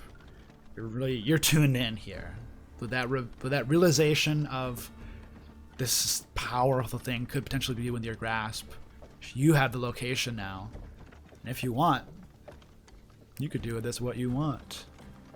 There may be more people willing to pay whatever for it. It could be incredibly valuable. Yeah. That stupid old bitch was only going to give us this amount of money per ounce. I say we could get a bunch of it, give her just a little bit, and take the rest for ourselves, and do with it what we may. Okay. Yeah. Above board, she didn't specify how much she would pay you. She didn't. She just didn't. said she would pay by the ounce. She would pay by the ounce or the pound, yeah. She said she'd pay the best. She said at least that. Which you trust that she will pay a good amount of money for it, and she seems desperate for it, but, you know. You don't think she's the richest person in the world by any means, based on how she's living. But she doesn't have to know how much we got. Exactly, yeah, exactly. So, and if it's that important, then I think we could use it to our own value and or something somewhere else. Yeah. You like you do the stuff with the things, the weird stuff, so maybe you could do stuff with it. Exactly, Donk. Yeah. Exactly. Yeah. And you continue moving forward with this new motivation for this glowing mineral, luxonite, as she called it. You move through the forest, and there's periods of time you're moving through. You see a thunder starts to rumble, apparently. No, that's not diegetic. It's a nice day out. Oh man, it sounds like the music is glitching for me. I don't know if it is for everybody else, so if it is, let me know. If it gets too distracting, I'll just turn it off. But yeah, you move through the space heading towards your destination, and moving through the forest. Eventually, there is a part where you start to see, looks like a cave entrance, kind of low, shallow hill on the ground. It's slightly hilly within the space in the Tropsky woods. The trees are tall for us on Earth, but pretty average for Olyria. They're like, 80 to 100 foot tall. It's getting much more dense canopy at this point. But yeah, as you are moving through this space and you see that entrance there, you think it's very likely that this is the entrance of the cave she was speaking of. The way the boulders are arranged, the trees, the pattern, the distance it's been, it matches up perfectly with where you've been going. And you feel you've been doing a good job of following the instructions well. You've been almost hyper-focused on it. The best you've ever been. Is that it? This is it, Donk. Okay. That's it. All right. The entrance to the rest of our lives. Let's do it. Oh, wait. I take out a torch, light it. You can hold on to that, Donk. Okay. He takes it. All right. Okay. Are we Spellbook out. Okay. going to be loud? Are we going to be sneaky? What are we doing? I think it's kind of impossible for you to be sneaky. We've learned that one before. Hey, I can be sneaky. All right. You try your best. You can stick behind me. We'll go in nice and slow. All Okay. right? Nice and slow. If they can see, they'll see the light. But if not, or if they don't care, then maybe worth a try, right? In case there's tiny little scaly bunnies in there. And can you see in the dark, Donk? I think you might actually be able to. Yeah, I can see some. I can see like 60 feet. Okay, wonderful. Yeah. So you try to put it out and just burn your hand partially, as it is very big. I got it. And he licks his hand with his massive half-orc hand, grips it, and it doesn't even go out fully for him. He's just like, and eventually he grips it with two hands and it goes out. That kind of hurt, but it's okay. But with that, he assumes the sneaky stance, and you start to go in. Okay. With that, you step in to a cave, moving in to try to find something glowing red. Okay, let's get the music shift again. Let's do this one. Oh my gosh, glitching out a little bit there. Apologies, folks, while we get this working good. The music, transition music. Transition. Okay. Timon and Donk going on adventures. Going into caves and finding red rocks. Okay. Okay. I'm realizing I didn't even show the map of the world here, so let's do that. Let's switch over and see if it's going to work properly. Hey, there we go. I guess we got so into the RP of it, we didn't realize. Yeah, so this is the Kingdom of Thyran. You can see Thyria is the spot where my brain, Timon, went to research in the school. Been traveling for some time along this road into the Amai jungle, and then now is close to Wolfhold, still in the Tropsky woods. But now you're exploring into this little cavern here. So, as you Attempt to sneak your way through the tunnel system here, and as you're getting deeper and deeper, it's getting more moist and dank in this space. You see stalactites and stalagmites all throughout it. It's definitely a very naturalistic cave. Moss kind of like along the entrance for a while on the floor, dripping drops throughout its space. You don't sense any form of industry or anything of the like that has exploited this cave to its extent. And you're moving through, trying to be as quiet as you can. You can do stealth checks for both of you. So give me a stealth check. And as well, you can give me either a perception or investigation check, your choice, to look out for other minerals, like you said. We got a solid 4 for the stealth. Okay, and then, before you do this, since you were both in darkness, so with dark vision, it treats 60 feet. Do you have enhanced dark vision? Being a rock gnome, I can't remember. Yeah. Check it out. Super dark vision or whatever they called it. Yeah, I think it's like it might be a farther distance, but regardless, 60 feet. Okay, that's normal. So how dark vision works is, in dim light, you treat 60 feet. You treat dim light as bright light, and then in 60 feet, you treat dark light as dim light. So it is pitch black in here, minus a handful. You start to get a little bit deeper, and you start to see more bioluminescent mushrooms periodically, but for the most part, it is pitch black. So within dim light, perception and investigation checks will be at disadvantage, but because you're able to see, you're able to actually see. Versus if you didn't have dark vision, you just wouldn't make the check. You could sense maybe sound and stuff, but you just wouldn't be able to see. Okay. So I'm assuming you want to do investigation. Donk can do perception. So it was a 4 stealth. 4 stealth. Okay. See, Donk's doing good. He got a 14 stealth. Nice. But with a 4 stealth, that might be something there. And he got a 14 perception. My investigation is a dirty 20. Ooh, nice. With disadvantage, nice. Okay, so Oh, disadvantage. Sorry. I didn't Oh, really yeah. say- Hold on. You're good. Hold the phone. at least All right, 10. Okay. Unfortunately, yeah, because it's so pitch black in here, you're not risking with a light. Yeah. Still pretty good. So okay. You're looking through. You're trying to spot different mineral sources. You do see like an iron deposit nearby.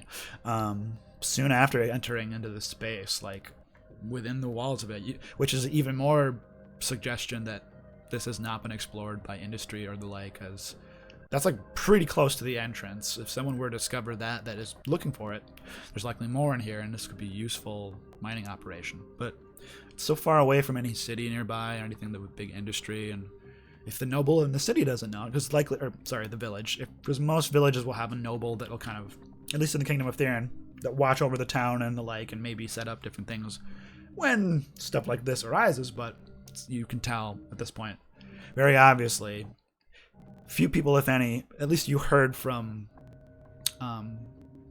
the wizard, which you never actually got her name. She at least has been here, but you can't really sense even like tracks within that. It must have been a little bit of time. You're trying to be stealthy and quiet, and there's moments where you're stepping into puddles that splash a little bit louder than you realize. These small little pools moving through this pretty wide tunnel. You're trying to keep to the edge and be quiet. It's kind of echoing as you step in the blink, splish, splish. You're making noises a little bit more than you'd like. You don't see any diamonds or any particularly other very rare minerals or something like that, but you did see that initial iron ore vein. This is a good sign, Donk. Definitely in the right place. I can feel it. Okay. Continue on. You continue on as you're moving through the space. You continue on for about maybe 10-15 minutes, and boy, the music might be glitching out a little bit here. Unfortunate. But as you're moving through this space, trying to be as quiet as possible, you start to hear the sounds of individuals making kind of like stepping movement, like the sound of multiple feet kind of moving ahead. As you can see, like this space is a little bit more illuminated with bioluminescent mushrooms faintly. You can see there's a lot of dim light around the place. But yeah, you hear the sound of running water that you could faintly hear most of the time. There's little puddles and pools here and there, but now you can hear like faint running water of a trickling underground stream. You hear the sound of multiple feet that kind of, you can't really hear exactly what they're saying. And here you can roll me a perception check. This one's not a disadvantage because it's purely based on sound. 11. Okay. With that, you hear the sound of, it sounds like language of multiple voices that stop suddenly.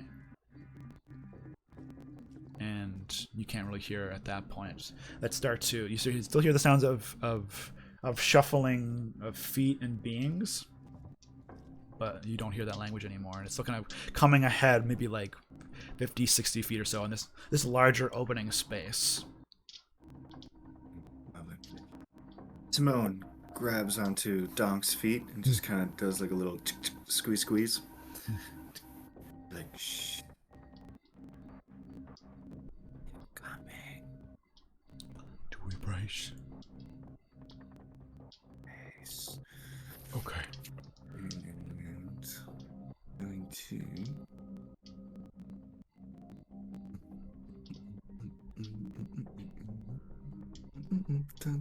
Yeah, what are you doing? What do you want to do? Yeah. I'm gonna go, Donk, you want to go first? Sure. Do I just run in? Well, You've been kind of you loud. see anything? No offense. I think they know. Yeah. Probably. Okay. I'm gonna run in. Okay. Fuck it, right? Wait, hold okay. on. Hold on. Okay. And he's gonna like search through his like pockets here a little bit. Hold on, I put them somewhere. Hold on. Oh, here they are. Okay. He's just gonna put a bunch of like random things in his hand. Puts them in his pocket. You just kind of hear like metal jangling. Yep. Okay, I'm ready. Okay. As he shouts and he charges in to this space, and as soon after he charges, you hear the sounds of multiple individuals go "Ah!" as they are not surprised, but still not truly surprised by the sound of an individual running into this space and shouting. They weren't expecting the shouting, but as you're kind of like looking around the corner, you can see. Roll me a nature nature check. Yeah. Nature. 18. Okay. Has Timon ever encountered kobolds personally?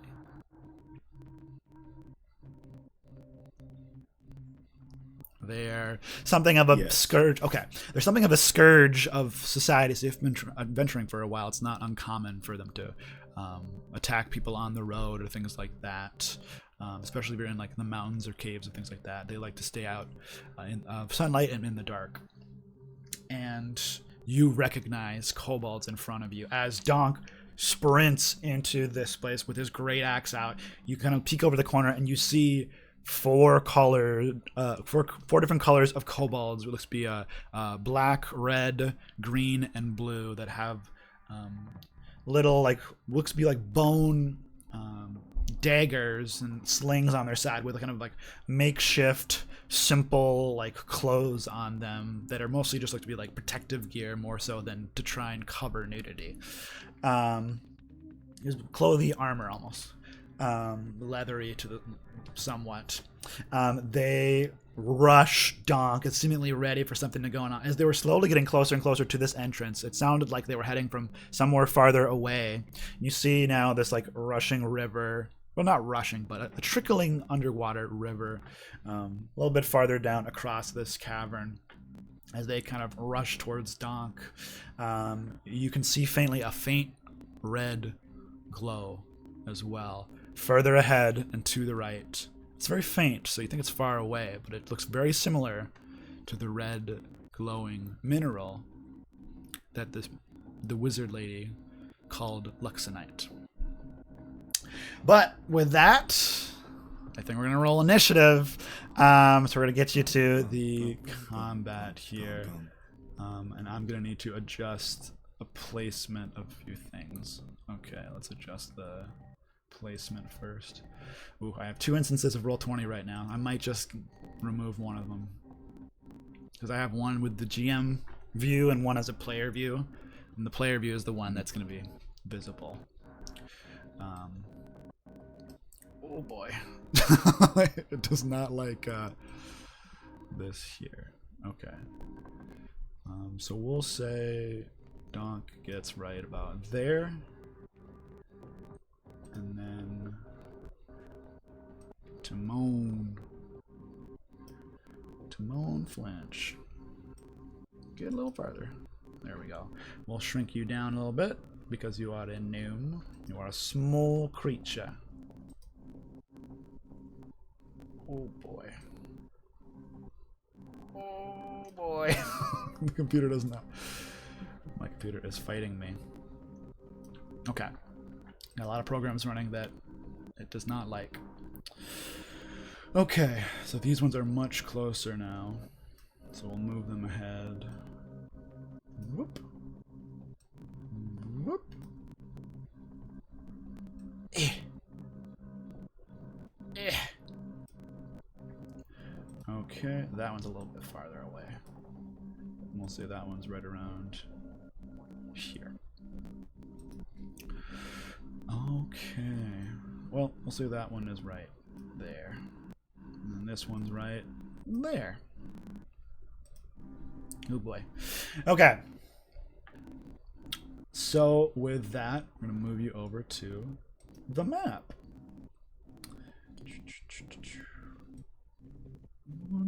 Here we go. Going on adventures. To find some kobolds. Let's see if it switched over properly. Sweet. Okay, now you gotta just adjust the view a little bit so everybody can see.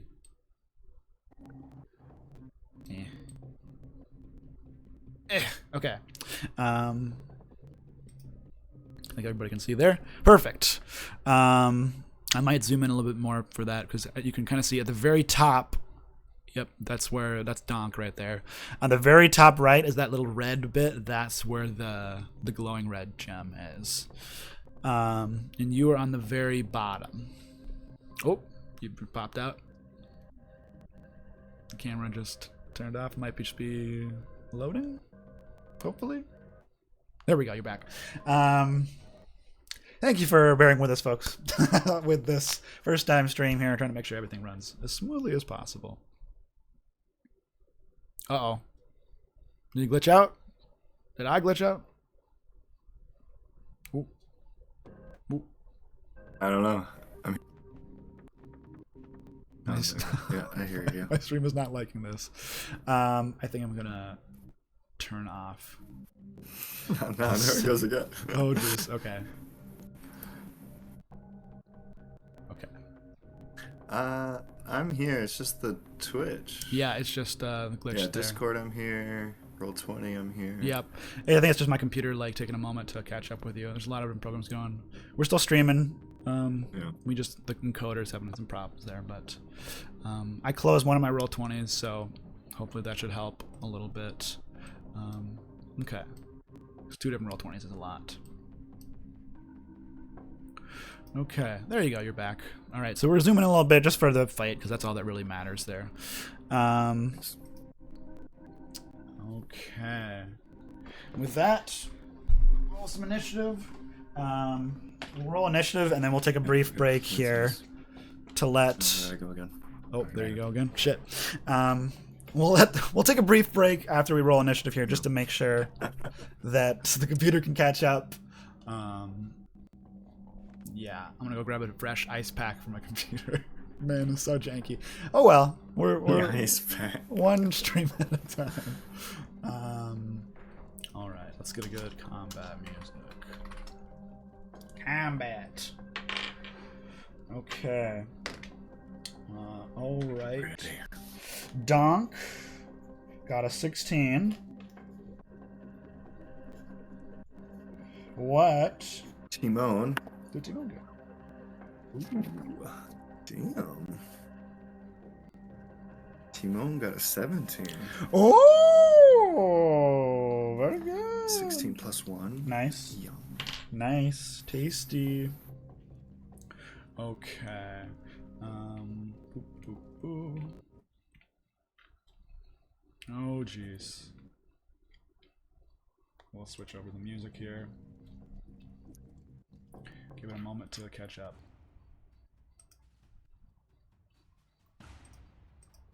There we go. Okay. Apologies for the glitches, folks. All right. With that, as combat begins, as Donk rushes into the battle, and we see these kobolds charging towards. I'll give you a little bit more extra details before we go to break. You know your research with kobolds, running into kobolds. There is a chance they were brought here, blessed by, created and blessed by Tiamat.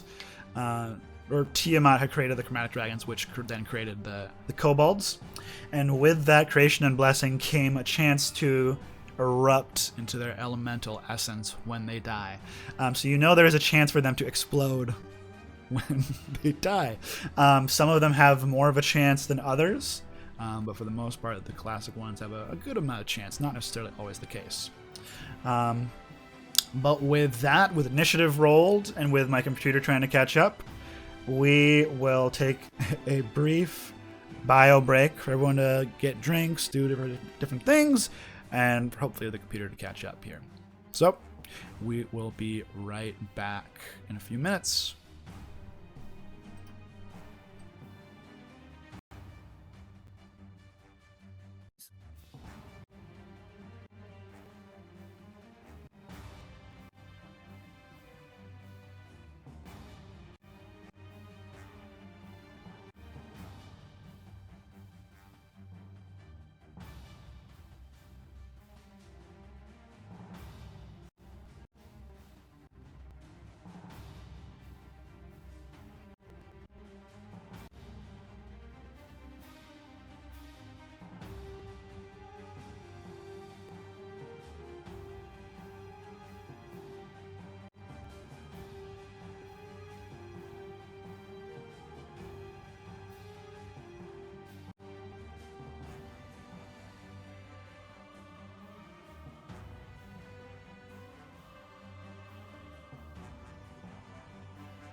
Okay.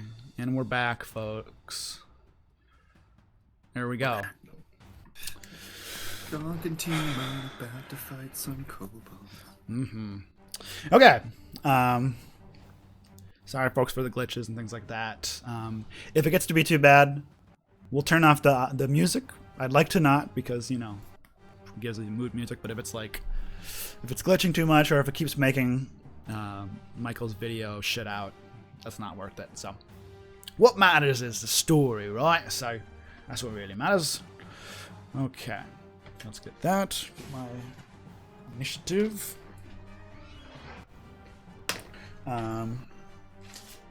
Okay, and then come on, switch it over to. That's disregard that. Don't worry about that. Okay, to this page.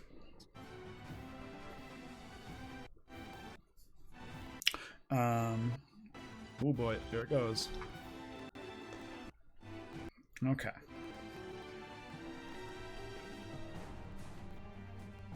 Okay. That is -2. Okay. All right. So, Timon, you are first to act as you slightly surprise these kobolds with Donk just screaming and running in and ready to fight. But you're slightly faster to react during this time. What do you do? Nice. We're gonna do the classic magic missile. Okay. So what level are you casting that on? At first level or? Go first level. Okay. So I think both first level it's 3 darts and they just hit. So the question is, where do you want to send them? Do you want to send them all at one? Do you want to send them at multiple? Yeah, I am right here, correct? No, sorry, you're down here. Down there. Oh, there I am. Yep, these are all the kobolds Yeah. up here. This is the entrance of the cave, and then Donk rushed out. He's right there. Oh, sweet, I got a whole 120 feet. Yeah, let's blow up this guy. All 3 missiles. Okay. If I gotta move like 5 feet forward to do that. No, you got a range line of sight. And because magic missile just hits, you don't even need like full line of sight. You just need to see part of them. Okay, so in which case you can roll me 3d4 and +3, and it'll be force damage. We got a 4. 1. 4 is 9, +3 is 10, 11, 12 points of damage. Okay, so what does it look like as you cast this magic and send it towards this individual? And additionally, what does it look like when you utterly destroy her? Let's go. Timon is a wizard. I feel like magic missile is, just a go-to combat spell for him. Mm-hmm. So he's got his little spell book. He had a bunch, as before, as he was rushing in, he was like kind of rearranging his pockets for quick access to like some of his usual weapon things. Mm-hmm. But then he rushes in, sees Donk there about 20, 30 feet ahead, pulls out a spell book, kind of pulls it out of the spell, out of the book, mm-hmm. and just kind of like okay. Dagger throws him, like Ninja Star throws him. Okay. Pulls it out of the spell book and pull it out, send it over there, and they all simultaneously hit the target as they all pulverize the body of this black kobold. She indeed explodes into acid. She erupts from acid. Everyone in a 5 feet radius, but no one is. So luckily, it bursts into acid, just exploding out into this like orange viscous, streaked with black acid that burns the ground nearby, but is in the moment dead. Okay, nice. There we go, dead. Nice. Okay. Oop, your picture disappeared again, but oh, you're back. That just might be the case. All right, so do you want to move? Bonus action? Oh gosh. Oh, you popped away again. I do. I'm looking up a spell that also is an action. Okay. So, yeah, let's go 5, 10, 15, 20. 5, 10, let's go right there. Whoop. Okay. Were you able to move it? You should be able to move it. Your token. I don't know if I can move myself. I never really learned how to do You should be able to. Okay, so what you go is you hover over your token, left click, and then you can drag and drop. Right? Yep. You have access to. Mm-hmm. You got this.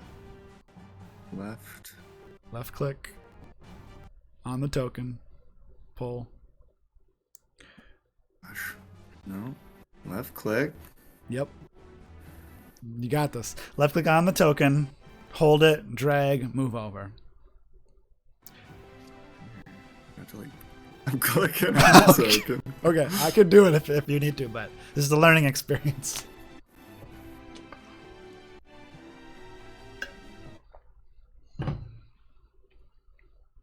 Okay. Oh, I wonder if I have to, like, control click since being so.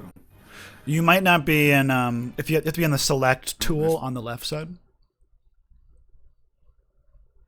Just creating a square.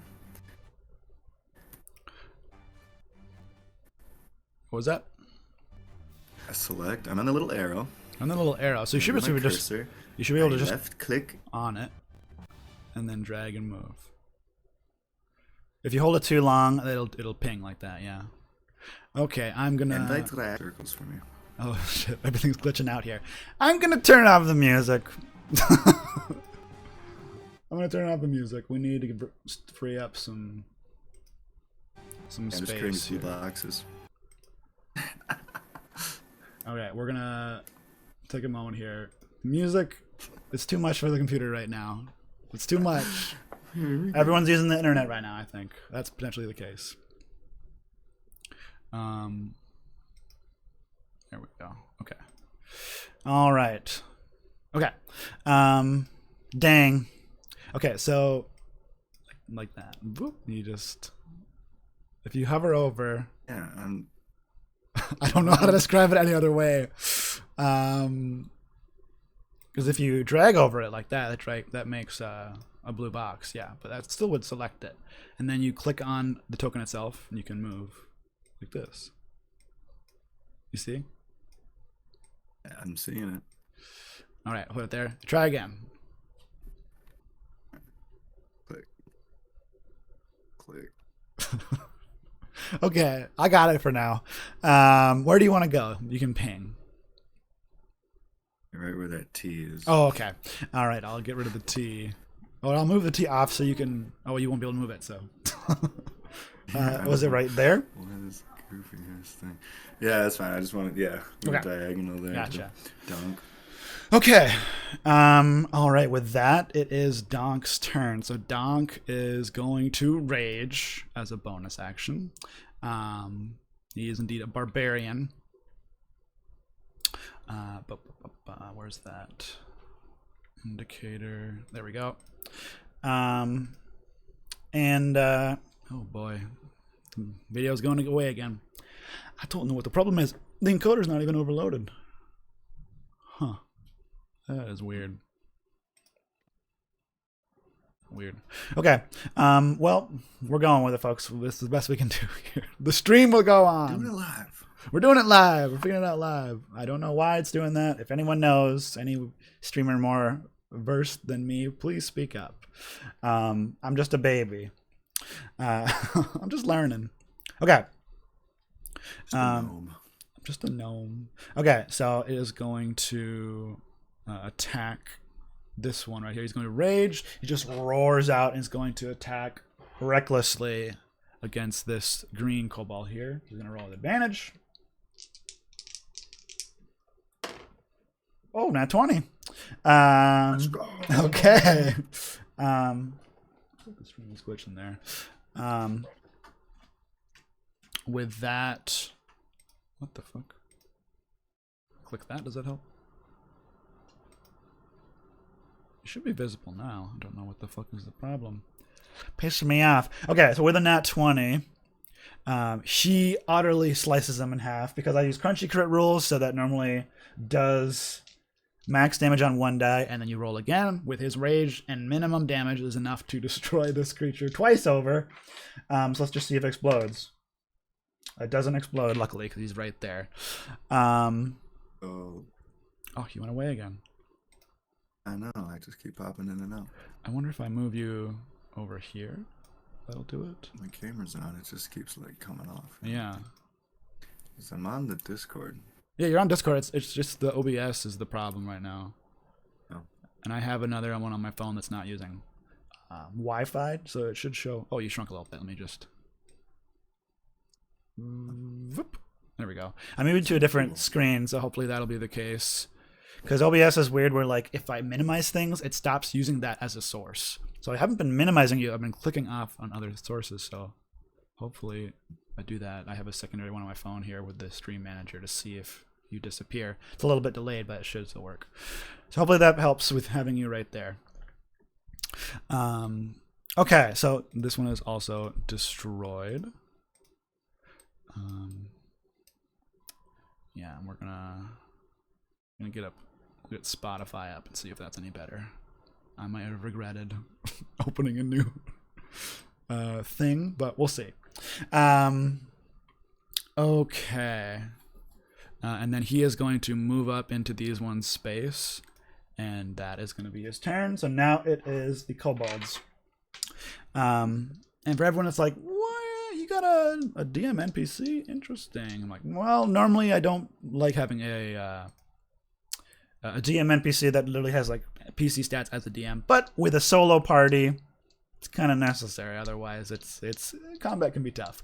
So Donk isn't as powerful as Timon, just enough to help round out, so that Timon isn't a wizard and a tank, which they are not.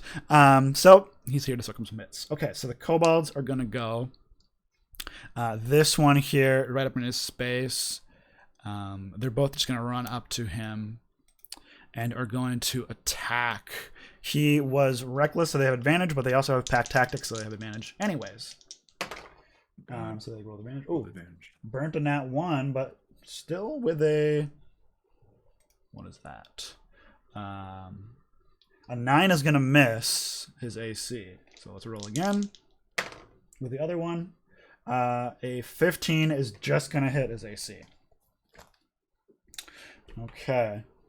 So, here we go. Oh, you went away. No. Why?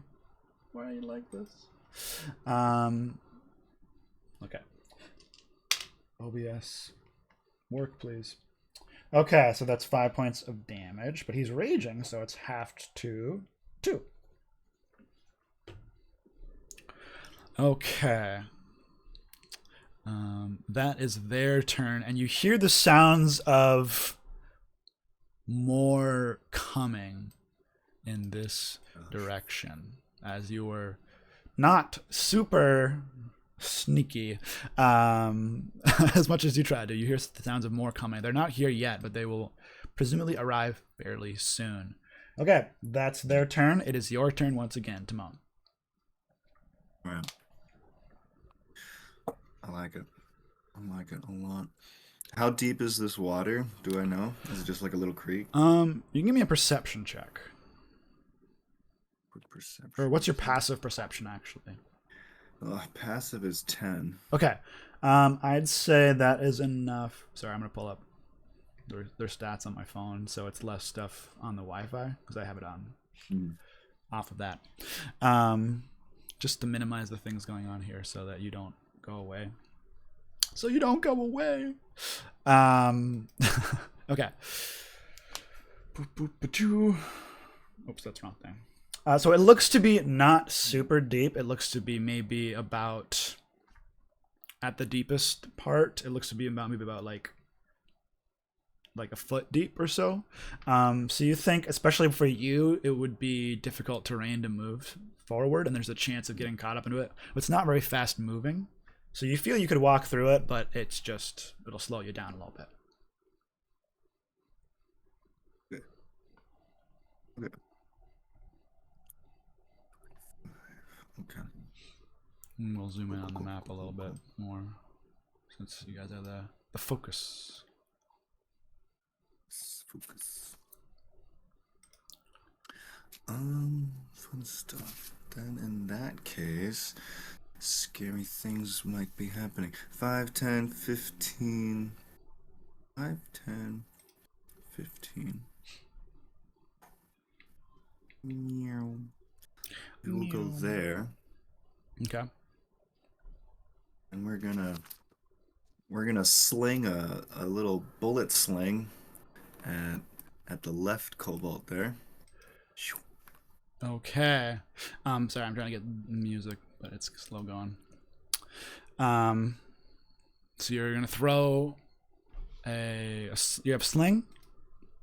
Yeah. I imagine it's one of those like David and Goliath slings or something. Okay.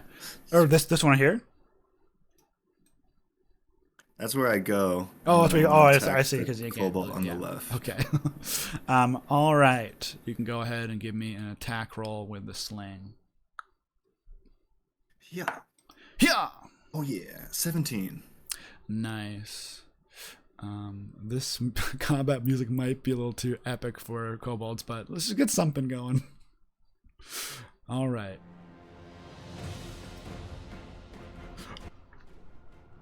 Intense. Turn it down a little bit.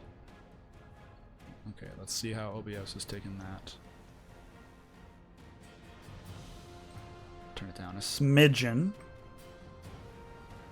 So, yeah, unfortunately, Michael can't hear it right now because I'm just playing music on my computer. Because before I had my own bot in Discord playing it through, but it's just glitching the fuck out. So, the less intense programs on the computer right now, the better, because I don't like it.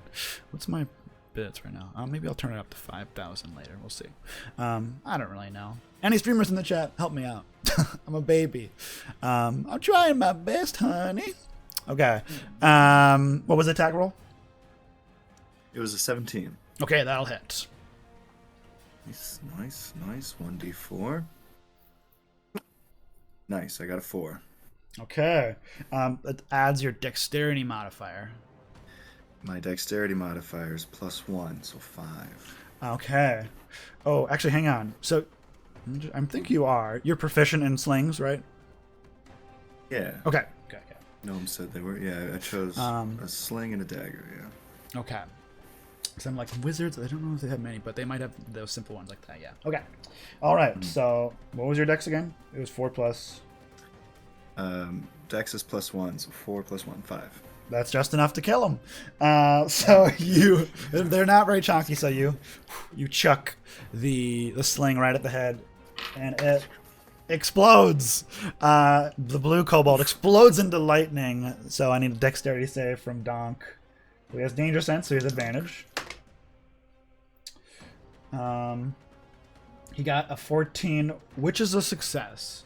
He dodges out of the way of the lightning as it explodes and bursts. It kind of falls into the water, dead. Okay. So simpatico, Donk and I. Yes. Combat's going very well. He's only taking a few hit points. Okay. Any bonus action, more movement, or are you good? Oh, yeah. That was 15. Mm-hmm. Can I go behind this little rock here? Yeah. Boop. All right. Okay. Be my turn. Okay. With that, it's Donk's turn. He's just gonna recklessly attack the other one there. And yeah, with a 26, or sorry, not 26. 22, that'll hit for sure. This will probably just destroy. Yeah, with 12 points of damage. Nice. He slices through the last remaining one right there. Bop.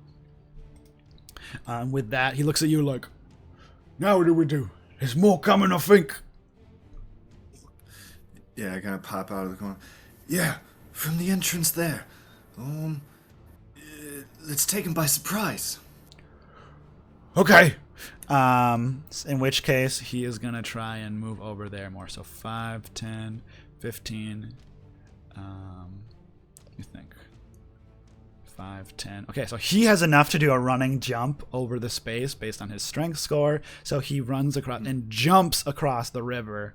So he was 5, 10, 15, 20, 25 to get there. So he didn't have to use difficult terrain to move through it. That's 30. Just double check that he does have 30. Okay. So he gets right around there. And that is going to be his turn. At that point, let's go here. Boop. More are coming. Okay. Okay, where are they? There we go. Okay. Boop. They're a little smaller than this. I need to shrink them down. Boop. Shrinky dink. Okay. So with their turn, they arrive basically right like this. They have to spend their action to get there, and they see what's going on. And do you speak Draconic, by the way? Do not. Okay, so they shout out as they speak to each other in a language you do not understand. But that is their turn. They spend it getting there. So it is now your turn again to moan. Let's go. All right, I'm going to move my 25 feet. 25 to the edge of the little creek there. Yep. And then I'm going to cantrip a mage hand. Okay. And then out of my pocket, I'm going to pull a bunch of caltrops out. And I'm going to put them in the mage hand. Okay. And then I'm going to direct the mage hand to go towards the kobolds. It has a range of 30 feet. Okay, so unfortunately for Mage Hand, because you are not a specific subclass, it is an action to cast and is an additional action to like move it and use it. Okay, cool. So the first action will be casting it. Yep. You can put the stuff in its hand, I'd say, but Yeah. to control it and have it do stuff, it'll be an additional action. All right, cool. Yeah. So where do you want to summon it? Actually, you would need to be next to you to put stuff in its to put hand. the So. thing- exactly. Yeah. So, It can kind of just be like floating over the water, I guess. I have another player that uses a mage hand. So there we go. Actually, let's float it right there, Okay. right in front of A me. little fancy mage hand with some nail polish. So that's not necessarily what it looks like. So what does it look like as you cast the spell? It is green, and it has a good-looking hand. Okay. It's a good looking hand. It's a fucking nice hand right there. Okay. Any bonus action? Bonus action. Yeah. Gnomes and wizards. Wizards don't really get a lot of bonus actions. Yeah. So used to a bard. Yeah. Yeah. Yep. That's it. That's my range. Okay. In which case, Donk is going to continue rushing over there. 5, 10, 15, 20, 25, 30. He's going to go here so that you can still kind of see him. And he's going to recklessly attack the first one right here. He's Donk. Natural 20. I swear I'm not cheating. So I'm not going to roll because that is more than enough to destroy him. He runs over there and just cuts its head off. Which it doesn't explode. Okay, so that one dies. That is his turn. He doesn't have a bonus action as well. He's mostly just raging for bonus action. Okay. It is now Le Kobold's turn. Let's see if more arrive. Okay. We see another one arrive here. I'm just gonna copy this one. Boop. Not dead though. Makes it right there. When it still has an action, so he's going to huck a sling at old Donk. He's gonna bonk Donk. He was reckless, so regardless, they have advantage, but back tactics as well. 14 is just gonna hit. So 4 points, half to 2. This one is gonna stay put and is just throwing rocks as he just saw that it's getting destroyed. 22 to hit, and then the white kobold gets a natural 20. There we go. I get him for the allies and the enemies. Okay, so that's max for that one. So that's 6 half to 3, and then that was for the crit. Crunchy crit is 4 plus another. That was maximum. 10 points of damage, but he's raging, so half to 5. And Donk is not quite bloodied or wounded, but it's getting close. Alright, that is their turn. This one kind of goes 5, 10, 15, 20, 25. Gets right around there. This one kind of goes around Donk, right around here, just like skirting around a bit. But with that, it is it's your turn once again. 10, 15, 20, 25. 5. Ooh. I think their video has not been glitching as of late, so that's good. Right? Oh, that's good. I think it's been. Yeah, let's direct this mage hand to. We got 30 feet. Where are you? 5, 10, 15, 20, 25, 30. So we can get like. Well, actually, maybe this would be fun. So the caltrops deal 1 damage if they're stepped on. Mm-hmm. Would you allow if my mage hand were to like throw them? Let's see. Let's look at mage hand, what it can do. So you need to be 30 feet away from you. So it can only be 30 feet. You don't want it more farther than 30 feet. You need to actually control the hand to manipulate an object. Open and unlock your slow retrieve an object. The hand can't attack, activate magic items, or carry more than 10 pounds.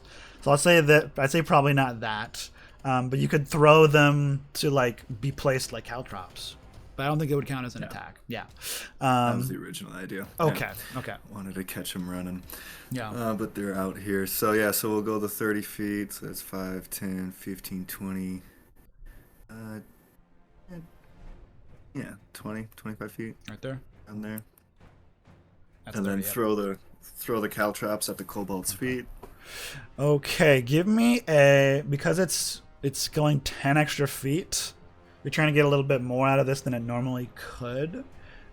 Give me basically it's not an attack, but just to see how well you can manipulate the hand to get a little extra movement. Give me a spell attack roll. So that would be your proficiency bonus, and then intelligence since you're a wizard. Spell attack mode. Yep, here we go. Let's go 16. I'll say that is enough to get it within its space. Does caltrops, how big of a space is it? 5 feet? 5 feet. Yeah. Okay. I will. We'll do. We'll do pink so it stands out.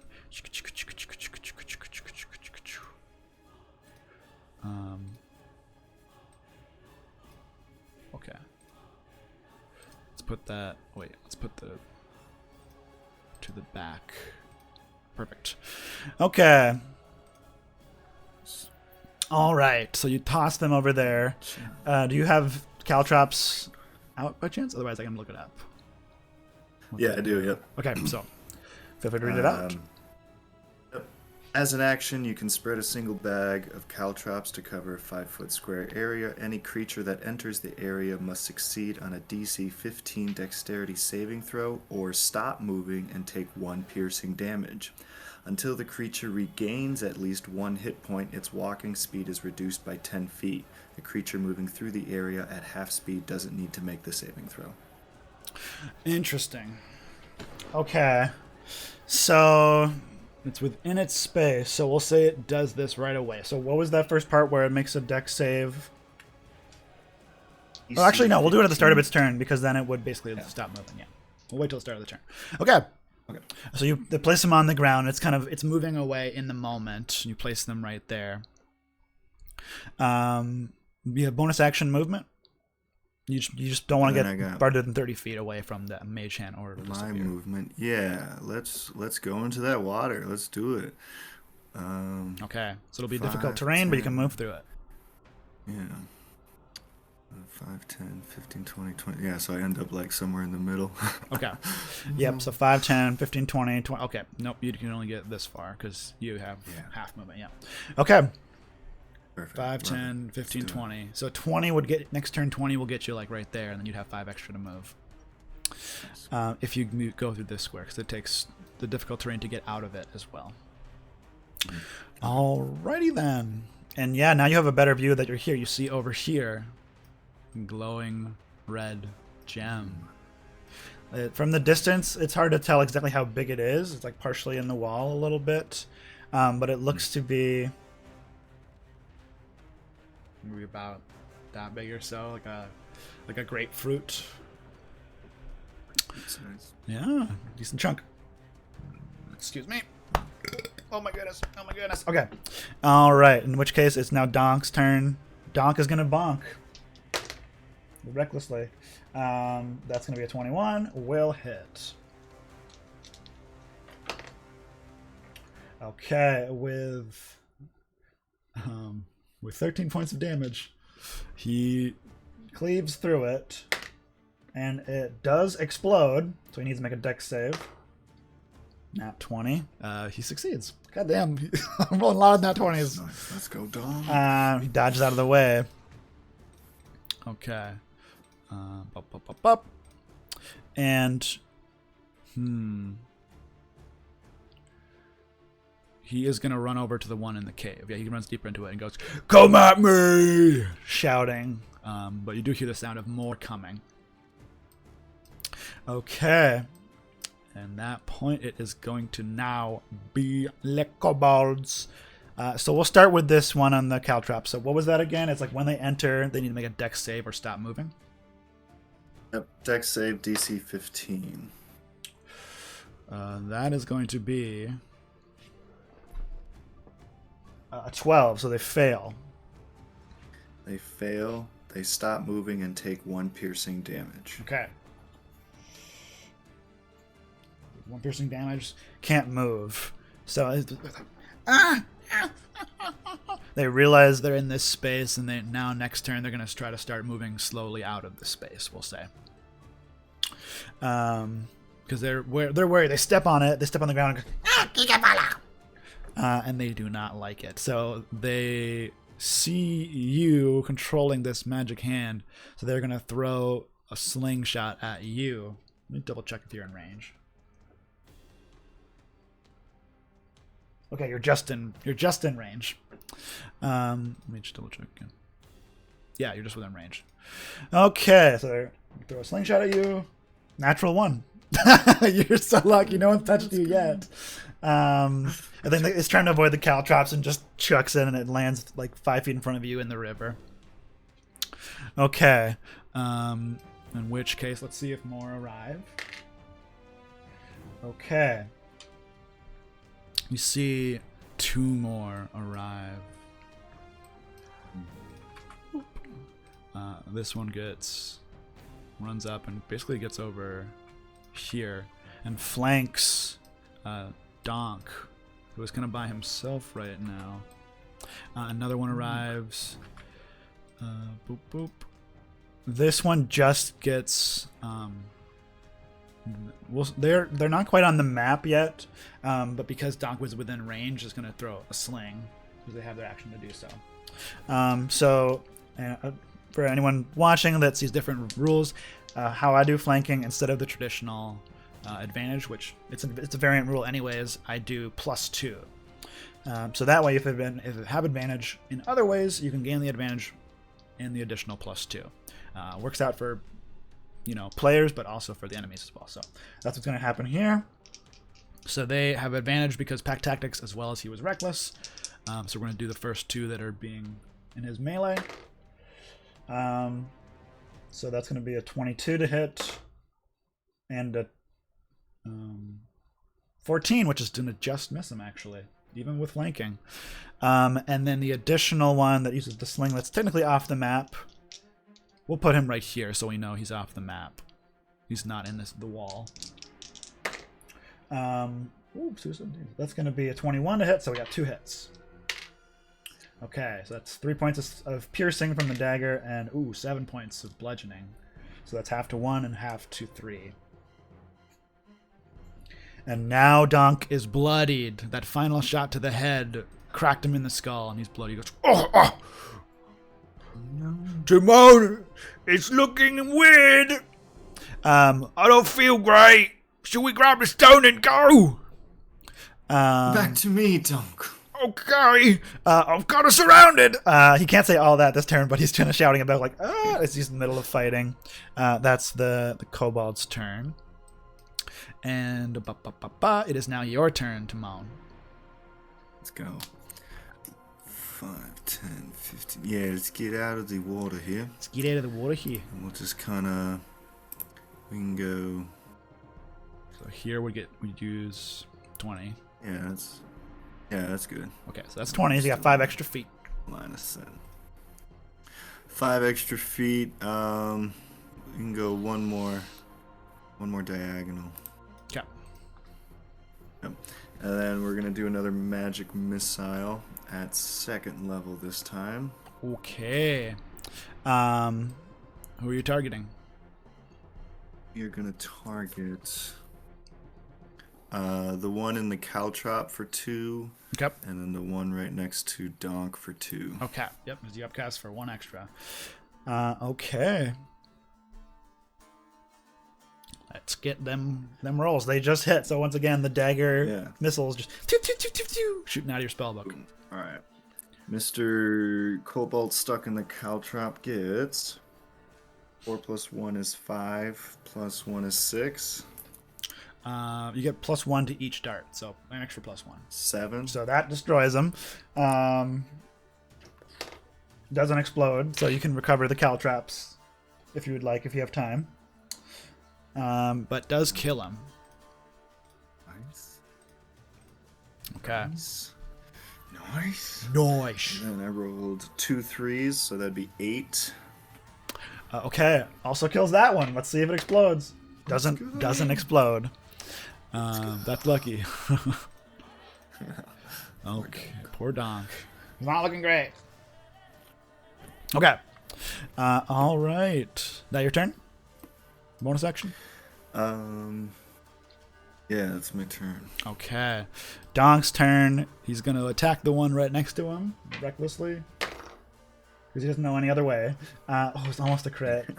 But instead is a 25. And I'm realizing now that while he's raging, minimum damage kills him, so I'm not going to roll. He just kills them. Boop. And he's not surrounded. He's going to run back over to you. 5, 10, 15, 20, 30. He goes, I'm not feeling great. And you see blood kind of coming out of his head. He's got a few stab wounds on his open chest, but he's still kicking, but he's looking kind of hurt. What do we do? The stone. Okay. And that is going to be his turn. Go ahead. Okay, so the kobold, let's see if more arrive. Okay, no more arrive, but this one gets it onto the battlefield right around. So he's 10 off, so 15, 20, 25, 30. 5, 10, 15, 20. Okay, he gets on the battlefield and he shouts back to others, Yiga! Which you don't know what he's saying, and then he's gonna huck a a rock at the big target, which is Donk. But he was reckless, so his advantage. That's going to be a 22 to hit. Oh, God. Okay, that's going to be 5, half to 2. Still good, still up, but he's getting more and more wounded. He's like, stop throwing those pointy rocks, you little shit.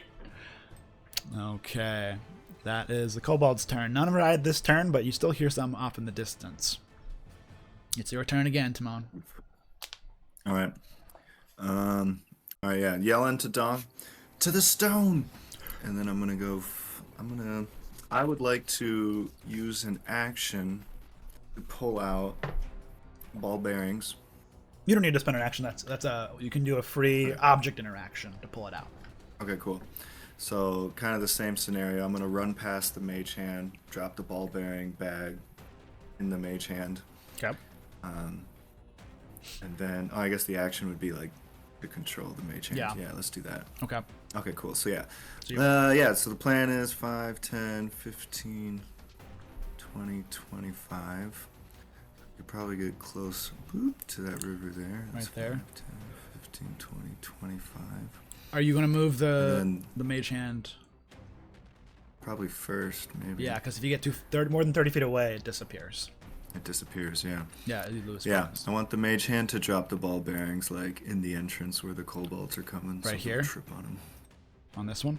Yeah, Okay. sure, yeah. So, doodle-doodle-doo, it goes over there. 5, 10, 15, 20. Yeah, perfect. Okay. Does it say how much space it covers? By chance. If it's 5 feet or a certain amount, or... Ball bearings will... As an action, you can spill these tiny metal balls from their pouch to cover a level square area that is 10 feet on a side. Ooh. Okay, nice. So you can get the whole, not the whole entrance, but you can get to, I'll say these two, basically. Yeah. Okay. I'll get that. We'll do a different color so we know they're different. So light blue.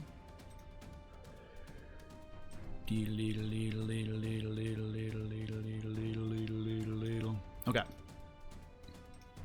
And then you run across over to like right here, you said? 5, 10, 15, 20. Yeah, that's as far as you could get. Unless you want to go here. That's 25. Yeah. Okay. Perfect. 5, 10, 15, 20, 25. Okay, as you do so, the mage hand 5, 10, 15, 20, 25. Yep, disappears as you get too far away. But it did its job, and drops the ball bearings in that space. Oh, I realized that made them blue right next to the blue mushrooms. Whatever. We know what they are. Okay.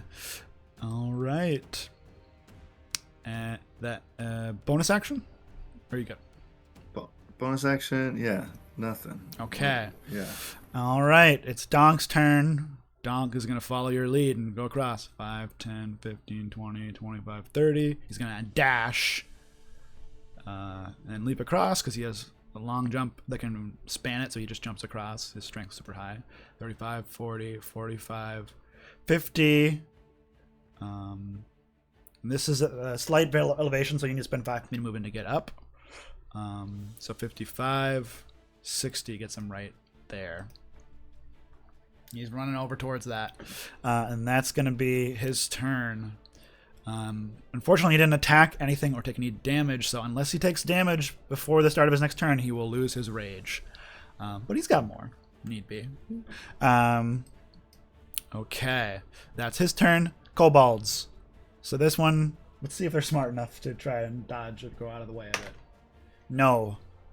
They're not. So he runs into the bobalds. The bobalds run into the coal bearings. So what the ball bearings is a dex save. And dex save. 10 dex save. Okay. Whoops. Fall prone. That's a 16. So they like running around on it. Runs past 5, 10, 15, 20, 25, 30, and shouts back and points towards the red stone and shouting back. Let's see if more arrive. One more arrives. And gets basically right. Potentially onto the ball bearings. So let's see if they get into the ball bearing space. Let's see if they fall prone. That's a 5. They're pretty dexy, but it's a shit roll. So they fall prone. Yep, fall prone. Okay. Slips, drops to the ground. Okay. This one is going to huck a Sling a rock at you, Timon. Getting a 22 to hit. Ouch. All right, that'll hit, huh?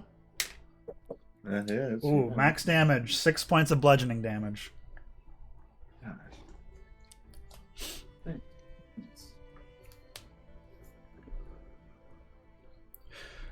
All right, the squishy wizard got his first hit. I forgot to mention, yeah, so Timon, he, him pronouns, yeah? Correct, yeah. Yes. Okay. All right. Donk is as well. Okay. That's going to be the kobold's turn. Timon, it's your turn again. Back into the difficult terrain. Okay. Slowly schlepping your way through. So 5, 10, 15, 20. 20. I'll let you get across. Almost I'll let you get across, basically. 1 foot out. Unless you want to dash as an action, you can go further. No, I think we're gonna do a little. Oh, we can dash, yeah. Yeah. Oh no, cantrip is an action. Never mind. Yeah. Most of them, yeah. Pull up this. Da-da-da-da. There's only 2 bonus action cantrips, I think. Magic Stone and Shillelagh. Alright, then do a cantrip of Acid Splash. An acid splash. Nasty cobalt here. Okay. What's the range of that again? 60 feet. Okay. All right. So, do you roll an attack or do they roll a save? They do must succeed on a dex saving throw. Against All right. What's your spell? 13. 13. Okay. That's gonna be an 11. Fail. Yeah. Let's go. Woo! 1d6 acid damage. Nice. They take 2. Okay. Gets splashed with acid. Is still alive, but does not like that. They screech out. Okay. Doesn't quite bloody or wound them, but that didn't like that. That didn't feel good. Okay. All right, in which case it's Donk's turn. Donk is gonna... Fortunately, the rage ends. He is gonna move 5, 10, 15, 20. Oh, Donk is not smart, and it's the middle of combat. So I think he's just gonna try and rip out the stone. Oh no. Do you try to say anything in the moment to stop him? As you see him just sprinting over there. You told him to get the stone, so he's like, okay. Oh yeah. No. What? There's still enemies. You said to stop. What? You said what? Okay, so in which case, we'll say that you said that before. So he was right here, I think. I think he's right there, right? Yeah. For the sake of it, because I can't remember, we'll say he's here. And he goes, oh, you said this. Okay. Make up your mind, Timon. And goes 5, 10, 15. He just falls down there. And is going to... He can get farther, but then he'll have to... 15, 20, 25, 30. Okay, so he jumps across. Okay. Woof. He jumps across, does his running jump. And then he'll pop another rage. So he keeps it up, so I don't need to do that. And he's going to huck some javelins Because he didn't have the distance to get there. Well, just one javelin. At the one nearby. He can't reckless because it's a ranged attack and he doesn't get rage damage, but... Oh! It was dancing on a nat 20, but instead it is that's a 7. It's gonna miss. He's pretty injured. Maybe that's why he's just confused. He was about to go run and grab the stone. He's like, you said, and he gets frustrated and leaps over top of you and lands right on the edge, chucks a javelin and misses it entirely. Okay, it's their turn now. Donk, you're real donked up there, Donk. So does the ball bearing say when you start your turn or when you enter the space or move from it, or what does it say from there? That's gonna.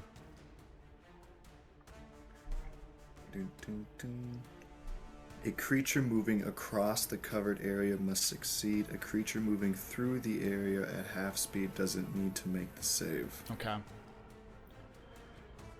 Okay, so it's already been in it. So all right. So then it stands up from prone. It's spending half of its movement to do so. Oh shit. And then slowly moves through the space. So That's 15 feet. and we'll say I'm not sure. I'll say that it has to move to go through it as well. So that's 15, 20, 25, and 30 to get right there. Go away. Okay, in which case is going to huck a javelin at Donk at disadvantage because it's outside of his normal range. For a 13, which is going to miss. Let's see if more arrive. One more arrives.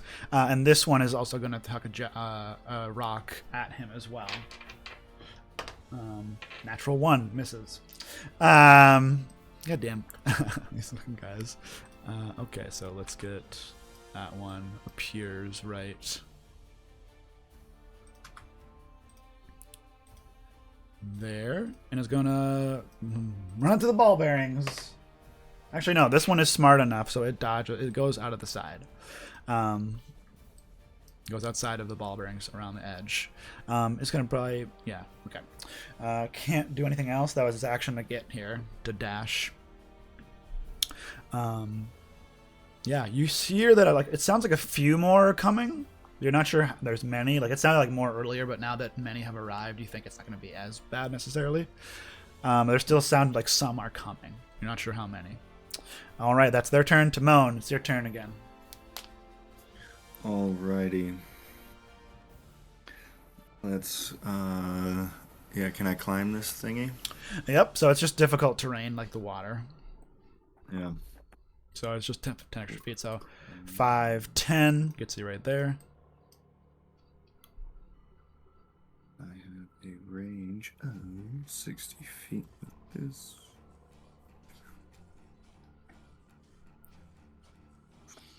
Okay. 60 feet. You wanted to climb up, right? Yeah, I did, yeah. Okay.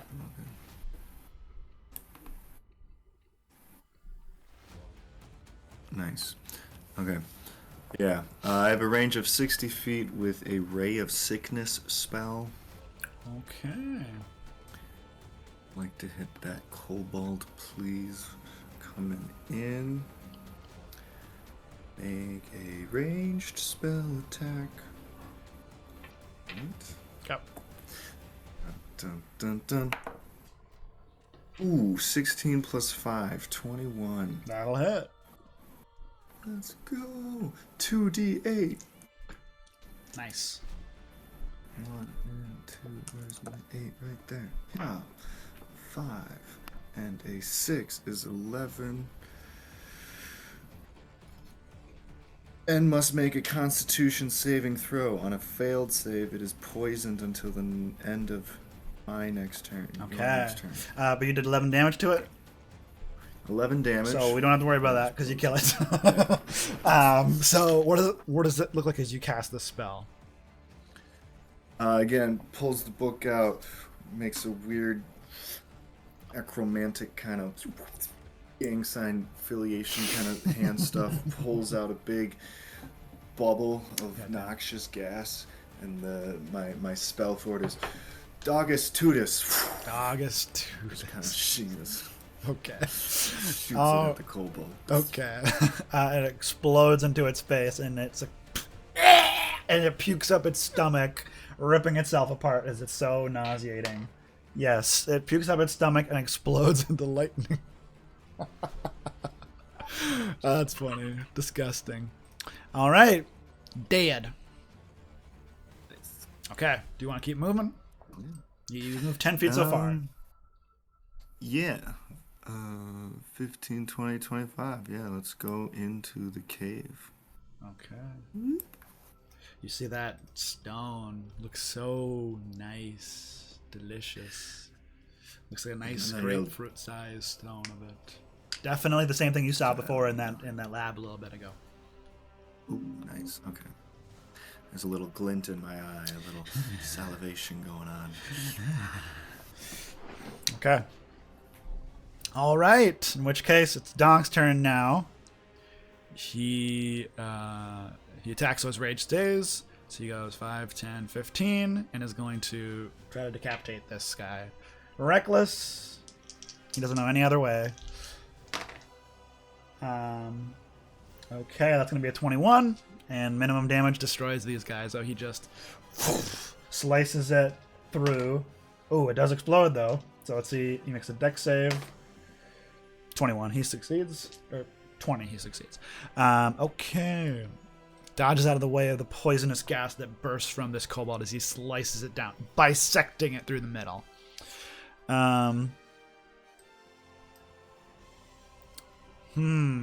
He shouts out to you, "Do I come to you or go after other ones? I'm not feeling great." To me. Okay. So that was 5, 10, 15, 20, 25. Oh, he can't get enough to get across, so that's where he is right there. Okay. That's his turn. The kobolds. Do more arrive? No. So this one goes 5, 10, 15, 20, 25, 30. Avoiding the ball bearings, he was smart enough, and throws a shiny rock, or a pointy rock at Donk. Ooh. Okay, never mind. I thought it was a nat 1 and a nat 20. It's a 7 and a 20, so it's still a crit. But I just love seeing the dichotomy of the dice. So a crit, unfortunately, is going to be not good for Donk. This could put him down. So it's 4, 6, 8, half to 4. He's still up, but another hit like that would probably drop him. This one cracks him in the exact same spot he was hit before, and it he goes up and accidentally cuts his eye a little bit. He's like, "Oh, Timon, Flinch, please help me." He is close to unconsciousness. Okay, that's their turn. There's no more arriving. Your turn, Timon. There's no more arriving. Just fucking do it. Fucking do it.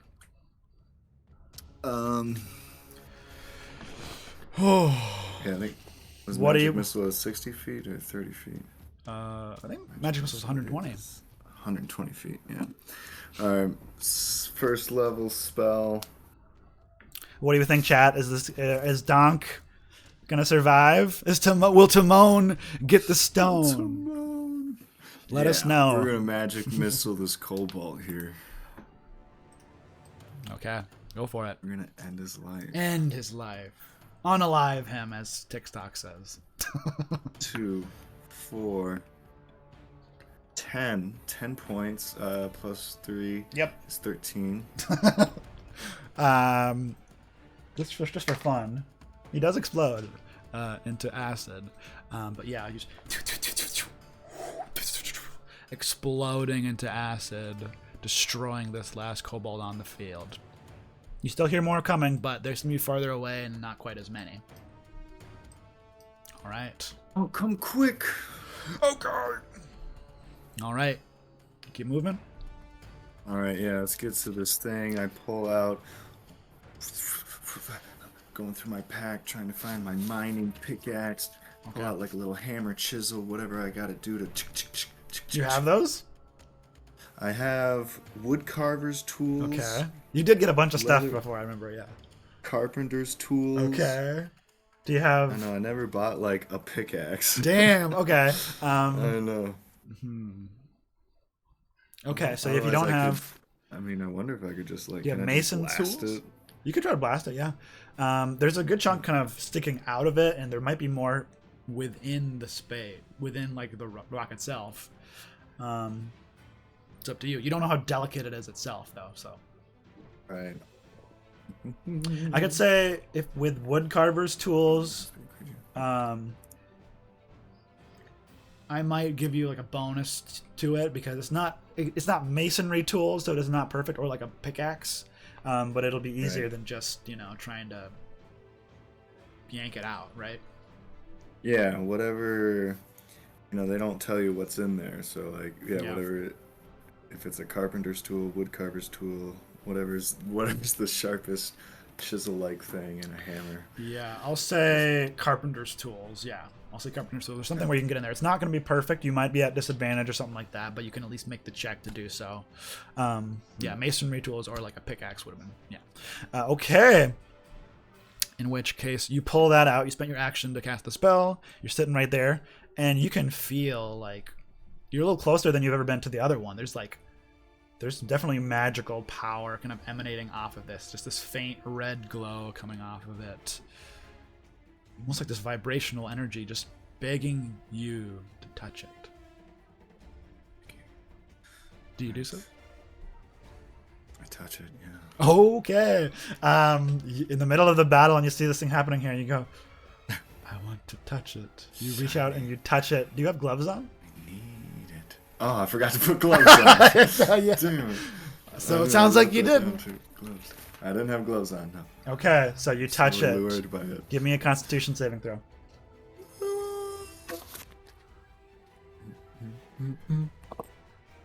Oh, nat 20 plus 2. Okay, so you touch onto the stone and you feel. How do I describe this? You remember at like the science museums where those electrical balls where you touch the edge and the electricity touches your fingers? Mm-hmm. It's how you would imagine that really would feel. Like they feel like static electricity, like vibrational energy emanating into your fingers as you touch onto it.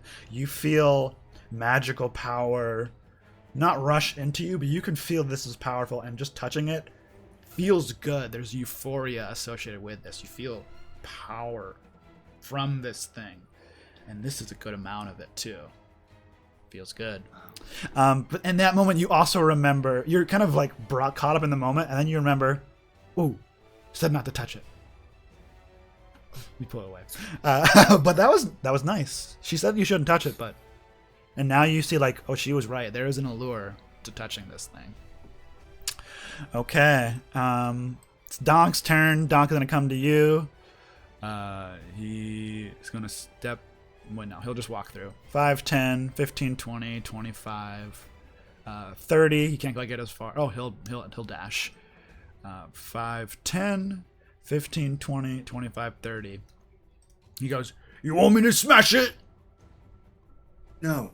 Okay, what do I do? We need to excavate it. Okay. That's what you get in the turn. He's like, "I don't know how to do that, so let me know." So he just has his axe out like, he doesn't know what to do. He's looking back over to see if more are coming. And that's going to be his turn. Okay. So let's see if any more arrive. No more arrive. So it's your turn again, but you hear more getting closer. What would you like to do? See if you can. I want to like hand him my hammer and chisel or whatever. See if you can get any out. Okay, you're going to give it to him. All right. He goes, "Okay, I'll try." Anything you want to do on your turn besides giving him tools? Yeah, right. Let's do another 5, 10, 15, 20, 25, 30. 30. Let's pull up another mage hand. Okay. And I'm gonna put some more caltrops in him. Okay. About 40. Okay. Nice. Maybe we used like 10. Yeah. So I have 30, so now I have 20. Sure. put 10 more caltrops in his hand, Okay. and then wait till next turn to do something. Okay. All right. So Donk is going to attempt to use this to break through. So he can use his strength. He's not proficient in the tools, but he still gets to do so. So I'm gonna, instead of giving him advantage, I will just up the DC a little bit because his rage does end, so he doesn't get to use advantage. Where's the rage icon? I think he's out now. He has 2 or 3. I can't remember. He's only 2nd level. Yep, he's out of rages now. Okay, here we go. So he doesn't get a proficiency bonus. He just gets a +3 to this roll. Ooh, that was gonna be good, but it was a 7. It was almost an 18. So he uses it. He takes the back of his axe and like smacks it onto it. Starts chiseling out. He's chiseling into the rock, and he's not giving it enough strength because he's worried because he doesn't want to break this thing. He doesn't know what's going on. He's trying his best to hit it very well.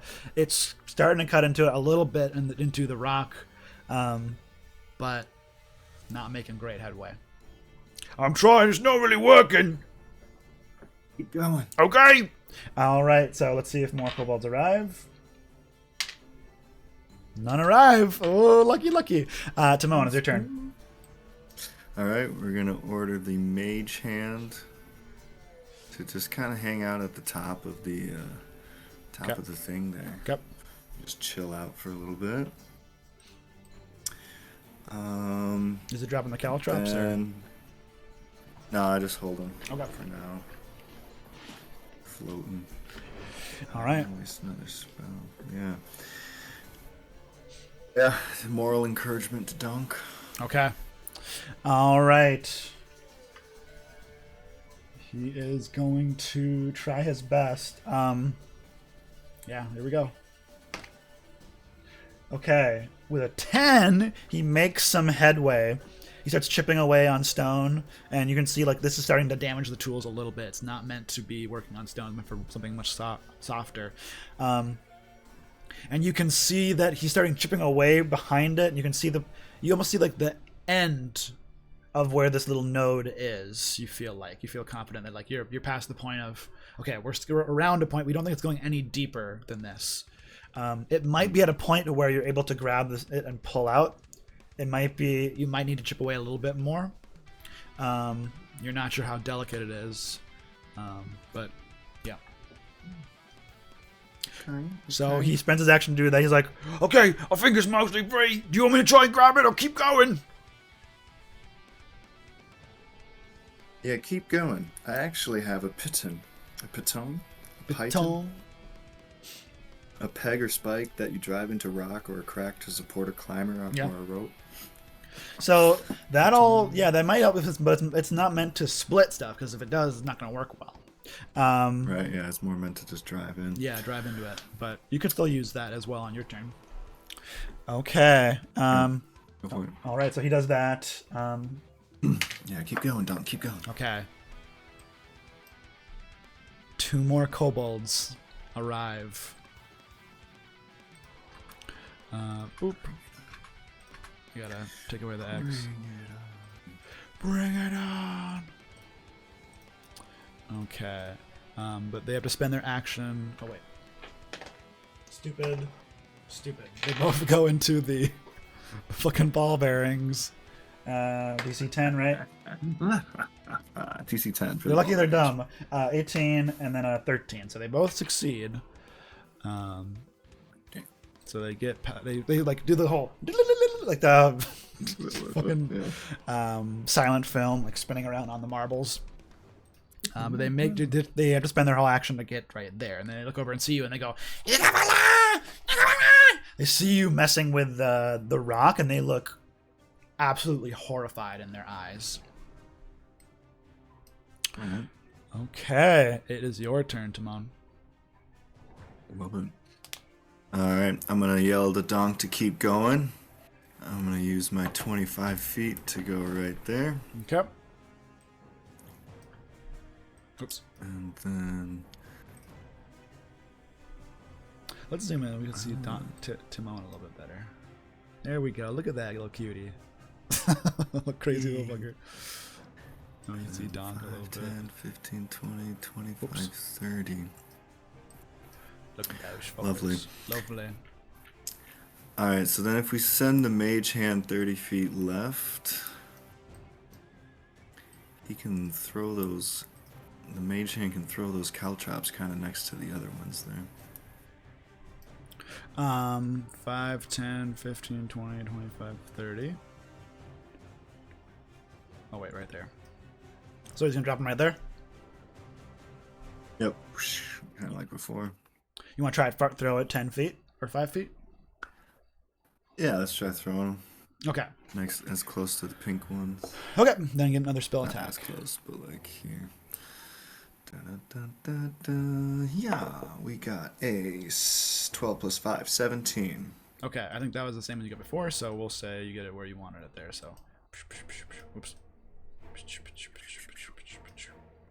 Okay, Yeah. tosses him. Sure doing that. Okay. And that's an action. What is this music? Intense. We're gonna start here again at the beginning. Okay. OPS, how you doing? Looks like we haven't had issues with the video. Yeah, So, yeah. we're good. It's working out. I think we're good. I think we're good. Okay. All right. So with that, it is going to be. Let's see. All right, your turn. It's still going. Donk is going to try and once again to chip more away. An 8. He's working at it. It's not great going. He doesn't know how to use these tools. But he keeps going. Okay, their turn.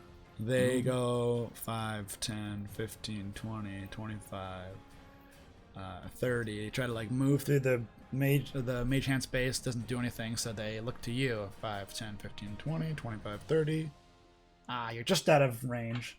So disadvantage for that one. And then let's see how this one goes. 5, 10, 15, 20, 25, 30. Moves through that one's space. Sees, I'll roll a check to see if he sees the ball bearings. Okay. With a 15 does see the ball bearing, so runs past, or the caltrop, sorry. So this one is so one attacks you with disadvantage, the other with normal. A 6 is gonna miss you, and then 11. 11 hits. Just Okay. hits. Oh boy. Just hits. Wizard AC.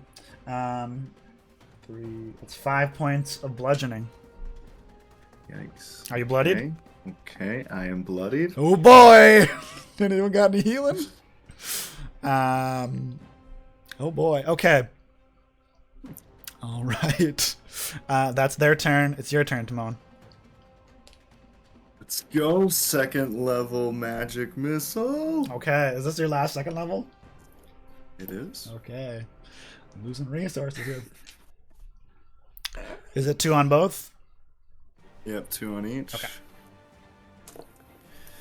First one gets 5 plus 2 is 7. Okay. Let's say first one can be that close one there. Okay. So you did Second 2 and 2. one gets 2 and 2. Second one gets 5 plus 3 is 8. So 7 and 8.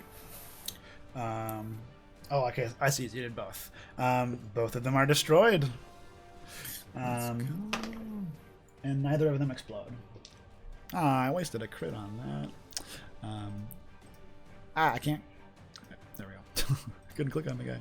All right. They're both destroyed as you blast him with magic missiles. Okay. Anything else? Movement? We gotta get out of here. Okay. Let's just take what we can get. Okay. Is that your turn? Or do you want to move? Yeah. Okay. Oh yeah, I didn't move yet. Yeah. Let's move back to Donk. Okay. 5, 10, 15, 20. Or do you want to get like up here or just right there? Yeah, where you had that green circle next to the thing. Okay. All right, Donk's gonna try again. Or do you want him to try to just pull it out now? He's not wearing gloves, no. Okay. Then he's gonna try and chink it a little bit further, get it a little bit more free. An 11 gets a little bit more out. It's a little bit more free. He's pulling such shit for these. It's slowly getting out of the way. You feel like it's doable to grab and pull out. You might break some of it, but it's gonna be it's who's to say. Seems pretty exposed at this point. Okay, that's his turn. Do any more kobolds arrive? No more arrive, but there are still more that are coming. And you both look pretty fucked up. It's your turn, Timon. Yeah. Oh, the mage hand disappears when you're that far away as well. We're gonna put gloves on. Yep. And we're gonna grab the stone. Okay, give me a strength check.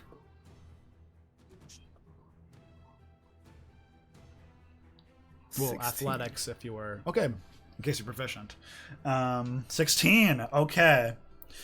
So you grab onto the stone and you hold on tightly. You start pulling it out. Additionally, give me a sleight of hand check to see how nimbly you can pull it out. 6. Okay.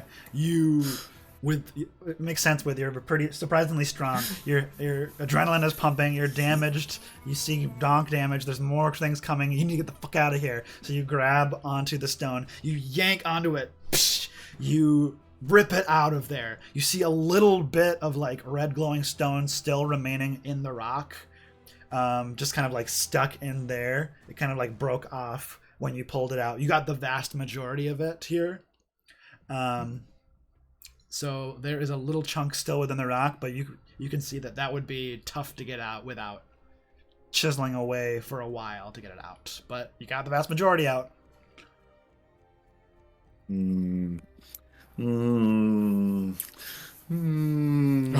with the greed! Well, that was an action to do so. But you have it now. You have the vast majority. Yeah. Whatever action I can spend to wrap that up, put it in. Sure. Yeah. Yeah, I used my movement. Yeah. No, you haven't. Oh, not yet. Okay, that was last turn. Do I stay or do I go now? There's no Alright, yeah, I'm gonna go tell Donk to guard the entrance. Okay. Give me the tools. I'm gonna try this. I'm gonna try to get here. Oh, you greedy fucker.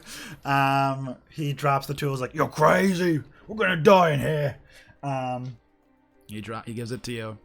All right, his turn. He goes 5, 10, 15, 20, 25, 30, 35, 40, 45, 50, 55, 60. He leaps across, dashing over there. That is his turn. And another kobold arrives. Gets...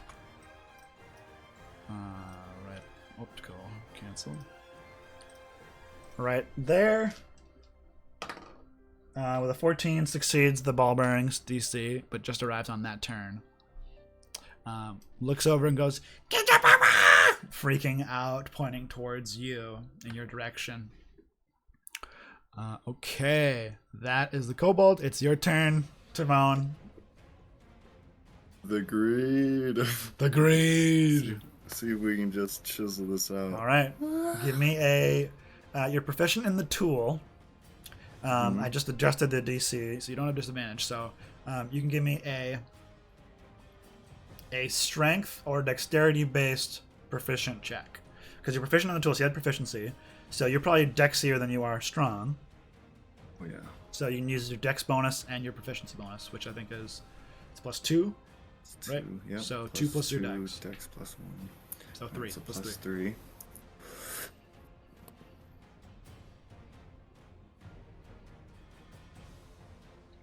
11. You start chiseling away at it, and you see like there's going to be a lot more needed in order to get this small piece of it out. God damn it. Okay. All right. Okay. Yeah, okay.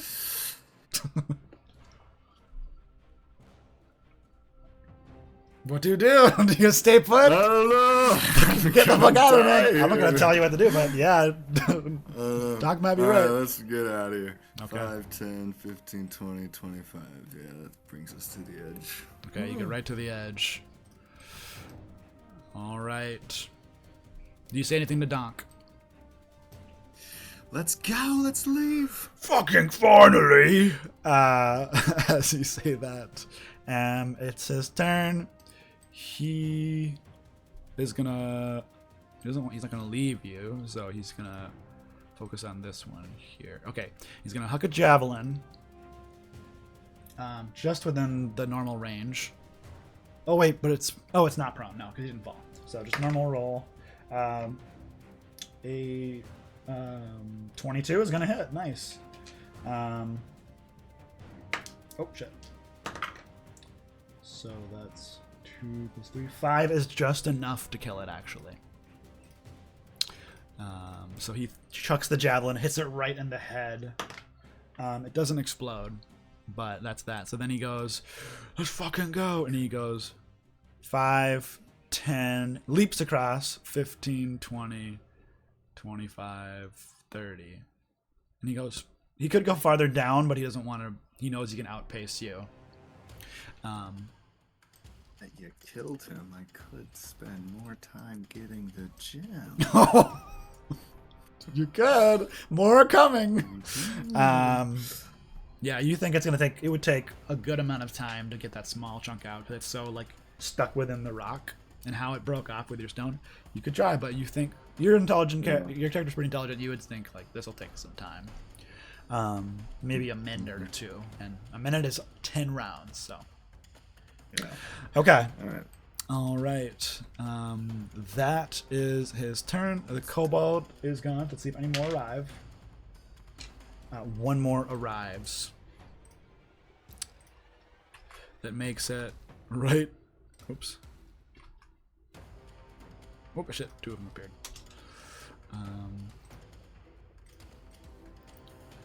Let's see if it. Okay. Doesn't fall prone. But that has been their action to get there. All right. Timon, it's your turn. All right, let's get down. Let's GTFO. Okay. You don't need to spend extra movement here. You can just fall like extra 5 feet. Or you can go here, actually. 5, 15, 5, 10, 15, 20, 25. You want to go right there? Okay. All right. What do you want to do? Is it, do you want to dash or? We will spend our last spell Okay. for a magic missile again. Get 'em. Just to kill that last kobold. Yeah, spend all the slots. Get them. 1, 2, 3. Wow, we have a 3, a 3, and a 3. So 3 threes is 10, 11, 12. You destroy them. It doesn't explode. They're starting to pile up the bodies over there. He goes, Donk goes, focus on running, you crazy fucker. And he's going to spend his action to try to grab onto you and like drag you a little bit Farther. Do you allow that to happen? Yeah. Okay. Yeah, this is not the first time. Okay, yeah. So he grapples you. His speed is halved, so But he's going to drag you 15 extra feet. 5, 10, 15. My little legs are dangling. Yeah. and then he puts you down again and like run and drops you, so you're no longer grappled. That's his turn. No more kobolds arrive, but you still hear more coming. Timon, what do? Are you dashing? Yeah, this GTFO will Okay. dash out of there. Let's see. 50 will get you off the map. Okay. With that, As you're dashing from the space, Donk dashes after you, keeping up ahead. He's kind of staying behind just in case you're in a more narrow tunnel as you're moving past. You still hear the sounds of shouting draconic language. And after 30 seconds of sprinting through these tunnels, you hear the screaming wails of lament. Ah! Like Gollum in the cave. Definitely just Echoing. dropping ball bearings behind Okay, us. you're dropping bulb, just emptying the pouch. And he just picked you up and he's like running with you. Like, come on, we gotta go. All right, now I need you to give me a athletics check as you're like running away.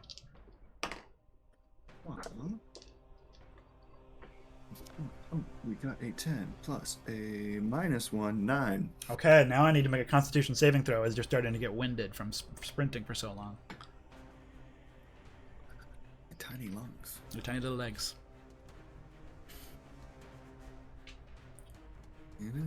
What was it? A Constitution save. Constitution. 13. Okay, you do not gain a level of exhaustion, but you feel yourself getting pretty winded there as you're both kind of running and sprinting for a few minutes. But eventually, you make your way outside of the cave, back into Sentis light. Maybe like a good less than 15 minutes you had entered the cave, and now you're back out of the cave. As you were moving slowly while you're sneaking through, but now you were sprinting through at double speed. And you have successfully retrieved the vast majority of this item here. As you can still faintly hear the wails of creatures in the side. Like, they seem to be really upset. They seem to like that stone. Stole their precious. Yes, he stole their precious. But we are going to swap back over here. Boop. Okay. All right. With that, you let's get the combat music to be done. No more combat music. Boop. Boop. You continue. You have the stone now. You make it outside, and you and Donk both kind of catch your breath, like, oh. Flinch, you're crazy sometimes. We almost died there, didn't we? Yes, almost, but we didn't. Just I'm barely. glad you're alive. Glad you're alive. We got the main thing. Yeah, let's see it. Let's see it. I kind of unwrap it. I still have my gloves on. Yeah. You can faintly feel like that, like static electricity through it a little bit, but like not as much as when you touch it with your hand. You don't get like that euphoric feeling when you have it on. Oh.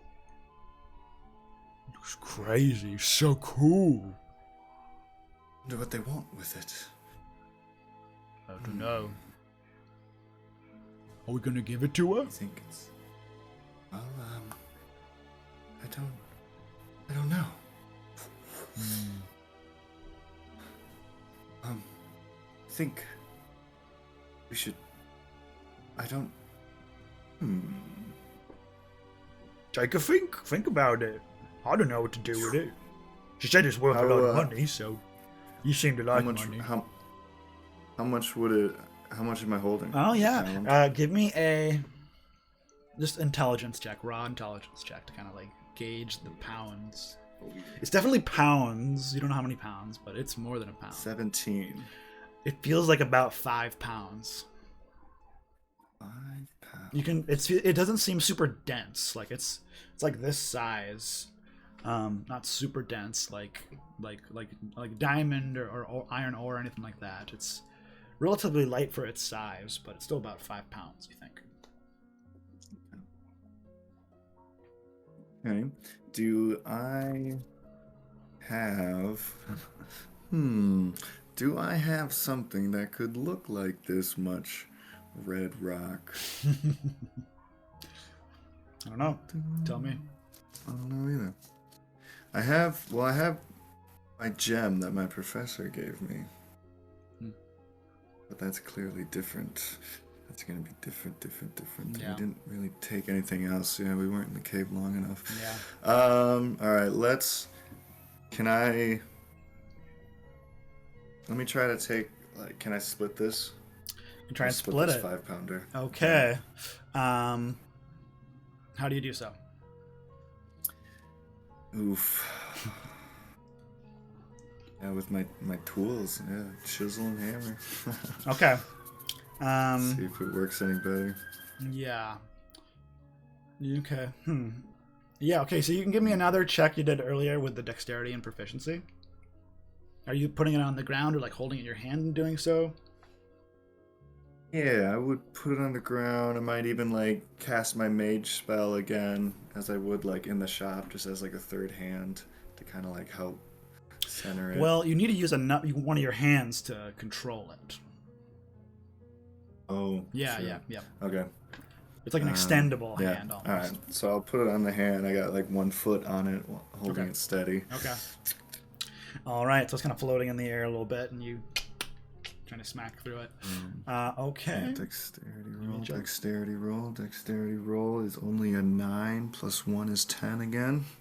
Okay, you try to split it perfectly down the middle. Tink!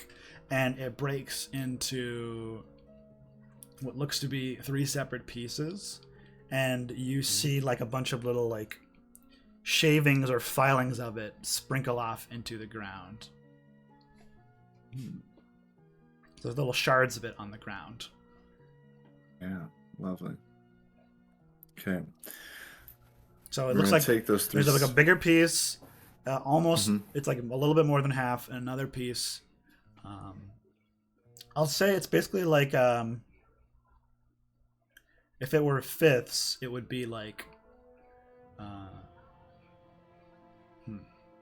Wait. Yeah, how do I describe this? So it's a little bit. So like one side's like a little bit more than half, and the other side is a little bit more than a quarter, and there's another one that's a lot smaller. Okay. Okay. Cool. So we'll take the middle-sized one, Okay. wrap that up, put that in one pocket. Okay. Take the rest, Okay. big one and the small one, put that in another pocket. Spend about 30 seconds trying to find all these filings. Okay. So you're trying to like pick up all the filings out of the dirt. Mm-hmm. Give me an investigation check. Oh yeah, hell yeah, I got proficiency in that motherfucker. Yeah. Let's go, 15 plus 5, dirty 20. Okay, with that, you're able to scoop up, you think, the vast majority of all the little shavings here. You can't separate it from the dirt, but you feel like you got most of the shavings in like a little pile. Yeah. So there's dirt amongst that it, in but a like little you got pouch. it. Put that in a pouch. As a tinkerer, I always carry extra empty Sure. little Sure, yeah. pouches. Yeah. Little empty plastic bags. Sure, Put that sure. in- Yeah. Put that in the same one. Yep. I'm like, all right, let's go see this lady. Okay. All right.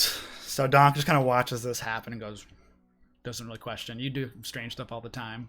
So he goes, so we're not giving him a roll to her, or so? Well, no, of course not.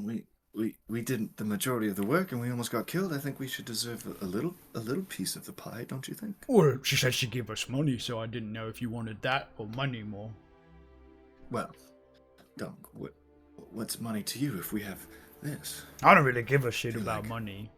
Money's only worthwhile because it lets us have nice beds and good food and ale.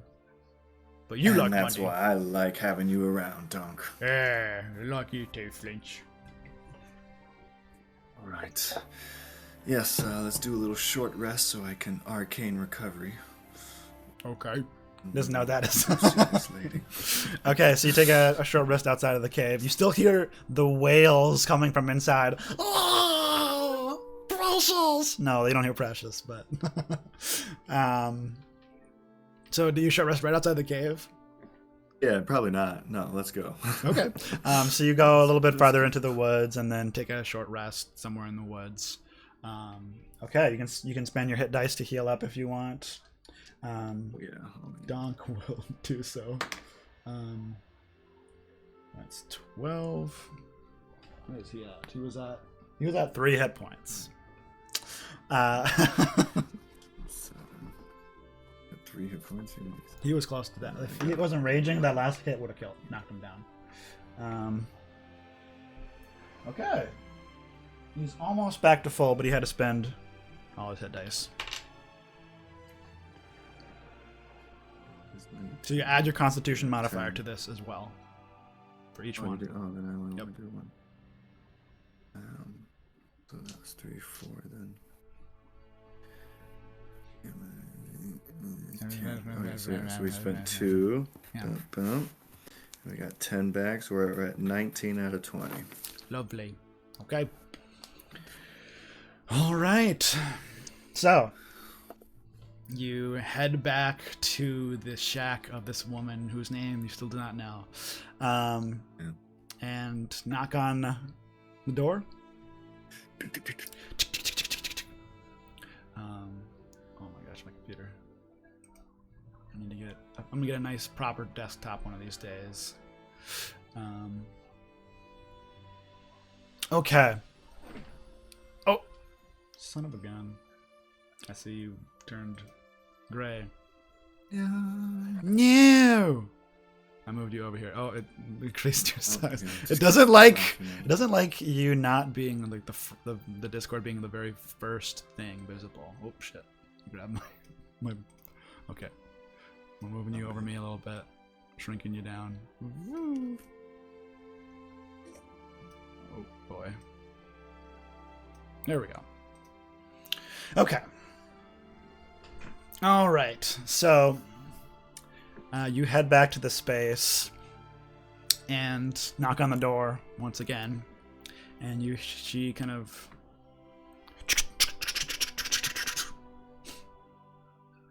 Hello? Oh! You're back! Lovely. You survived. Wonderful. Come. Really? Oh, well, good on you for surviving then. She doesn't seem to be that super concerned, but she's like, so you got the mineral, yes? And brings you inside, closes the door. Yes. Yeah, well, we got attacked by a bunch of kobolds, so we didn't really have a lot of time. As expected, and I didn't yes. really have the right materials to get it out. A pickaxe would have helped, lady, all right? So unfortunately... You didn't have a pickaxe? No, I didn't have a pickaxe, no. Why didn't you say something? I didn't know, I'm sorry. I sent you on a mining mission. Yeah, so you'd think that you would give me a pickaxe. I assume if you didn't need ask one, you were adventurers, you'd have some sorts of things. I don't know what you have. I'm not going to assume. Anyways, it's beside the point. You survived, you're here. That's all that matters. So. Yeah, so like I was saying, I had to carve it out, with just a little hammer. So unfortunately, all I got was this little piece. And I just bring out that one that I separated from everything else. The smallest one? Yeah. So you pull that out and you say, like, I'm going to get this little piece. She goes, does that mean there's more behind? In the wall, yeah, but the kobolds are... there's a lot of them. Roll me a deception check. That's very different from Ovid. Let's go! 17 plus 1 is 18. Boy. You see her eye you up and down, very outwardly trying to read your body language to see if you're being deceptive. Like the lenses are on the eye, so one eye is like extra big, just getting very close to you.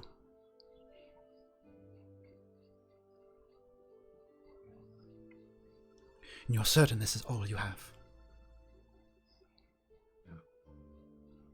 There was some... Yeah. Well, so there's more in the cave. There's more to be retrieved. Well, that is fine. Excellent. Thank you very much. And she seems to believe it for now, or is not making it outwardly obvious that she doesn't believe you, and looks at the item very excitedly. Wonderful, wonderful, wonderful. Hand it over. I shall give you your reward. Yeah. Yeah. All right. Takes it, lifts it up. This looks to be about a pound. Pound of this, very good, very good.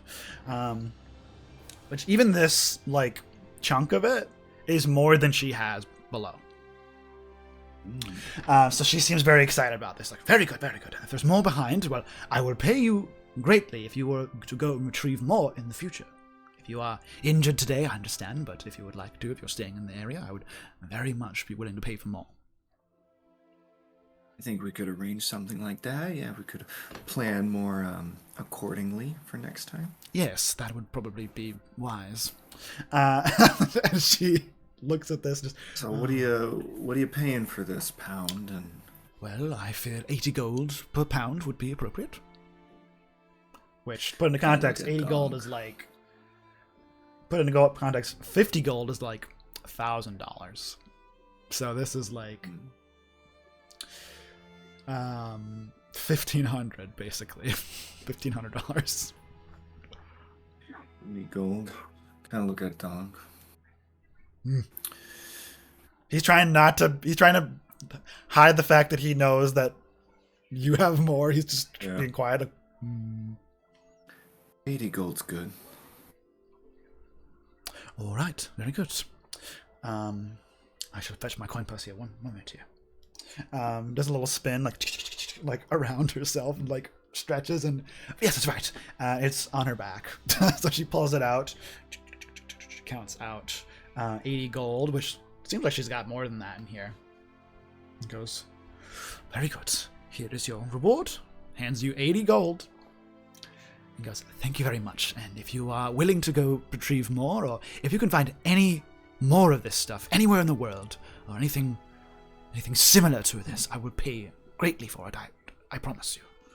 This is... Yes. You have no idea. Well, perhaps you might have some idea. I don't think you do. And Donk's just like, what this will do for my research. This will vastly improve just the out speed. of curiosity, someone who's a educated man like myself, what kind of research are you capable in doing with this? Am I capable of doing all sorts of things? Roll me a persuasion check.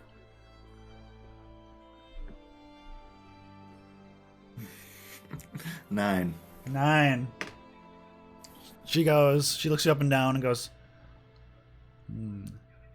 as you probably know, being a wizard or a scholar yourself, it is not wise to tell other scholars the exact nature of your research. Yes, but I suppose I can tell you what this is for.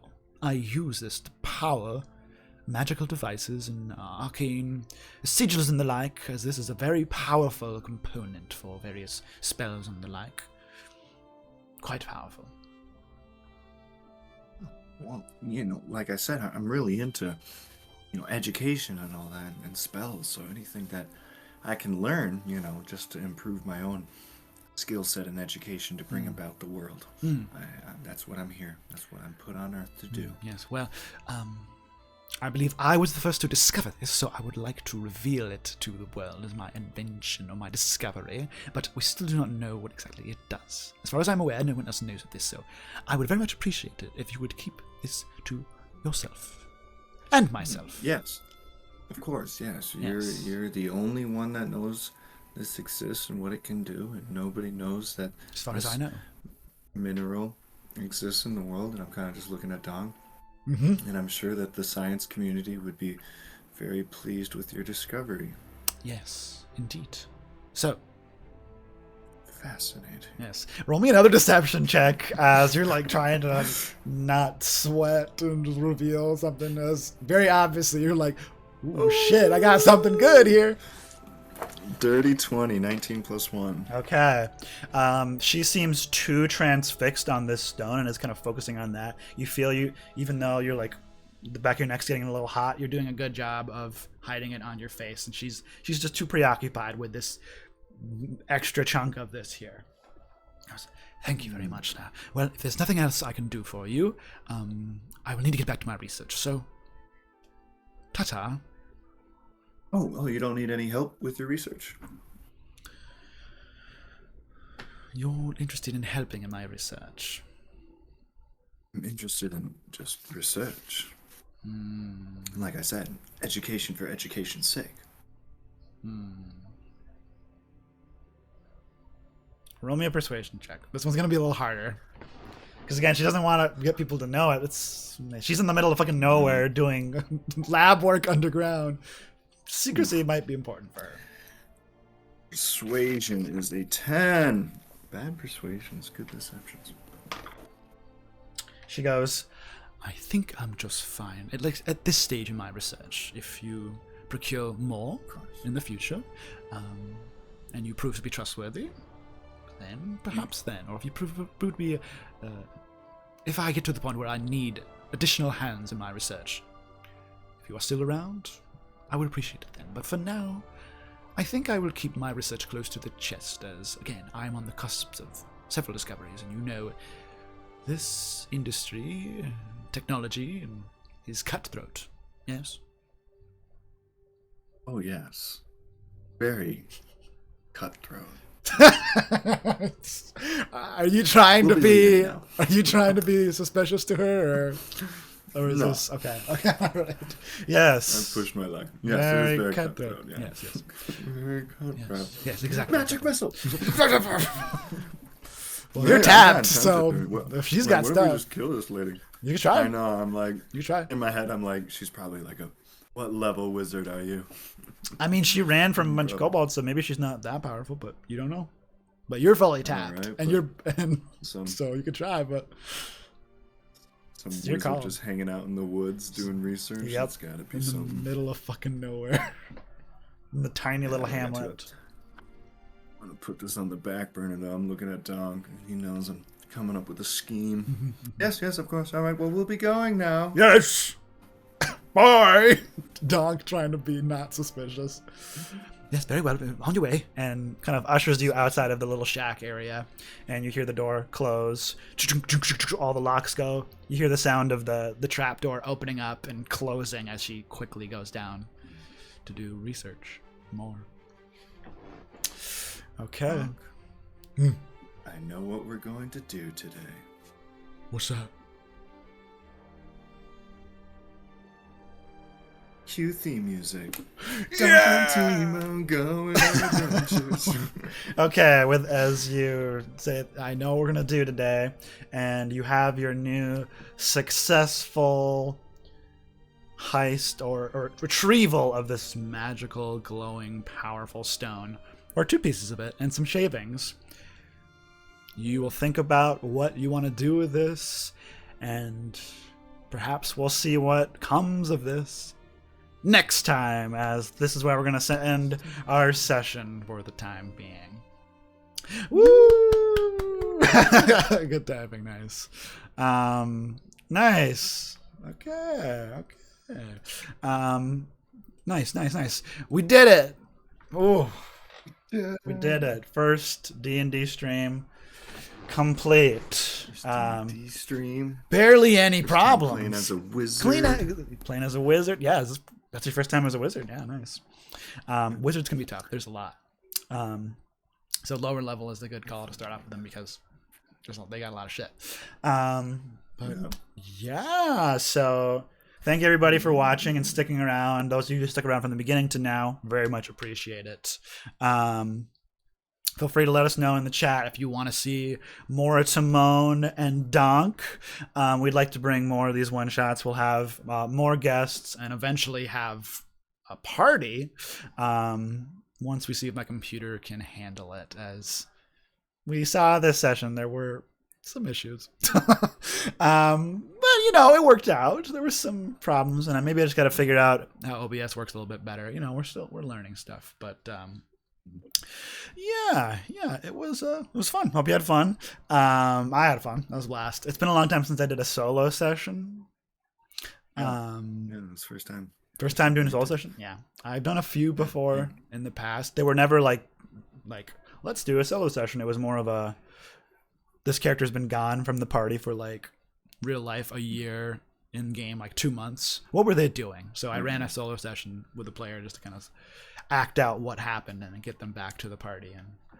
And with good players that like to do RP, it's definitely doable. But when players aren't doing RP, it's I'm just talking so much. But you're a great player and you love doing RP, so worked out just fine. So yeah, eventually we'll do some more of these. We get more players. If anyone out there watching is interested in doing a one shot or future campaigns or being a guest, etc., let me know. Let me know in the chats. You can feel free to whisper me. If you like what you see, please give us a follow. Greatly appreciate it. As well as if you're interested in being a player in any of my games, you can check out the link for startplaying.games down below. Oh, hey, we got a follow. Thank you so much. I can't read it. It's too small. Bigger. Thank you for following. I can't see it right now. If you throw it in the chat, I will thank you there. But yeah, thank you so much. Appreciate that. It's working one at a time.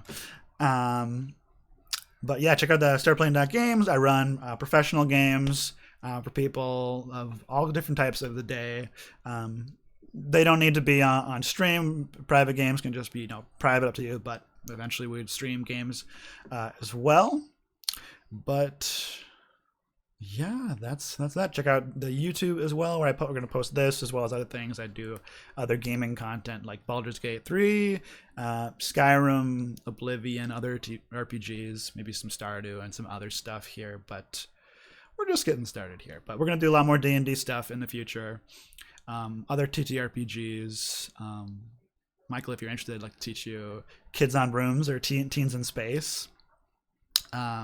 Which Kids on Brooms is like, it's like Harry Potter. And then Teens in Space is very like space kind of theme, but it's a lot simpler as far as like the mechanics.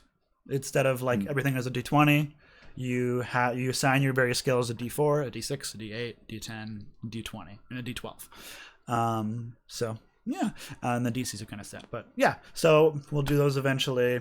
But yeah, thank you all for sticking around, listening, watching. Hope you all had fun. Hope you had fun, Michael. It's great. Yeah. And we're excited to have you back. We'll have to plan when we're going to do that, if it'll ever be a specific schedule or not, or if it'll just be kind of, when we can do it. But yeah, thank you for joining us. Thank you for joining us, Michael. Is there anything you want to plug? Oh, I finally got to say that. First time, just in case. Or where can people find you if you want socials and things like that? Yeah, hit up my socials. Yeah, hit the socials. I think it's just my name, Michael Hundevad. Okay, he's putting it out there. Putting it out there.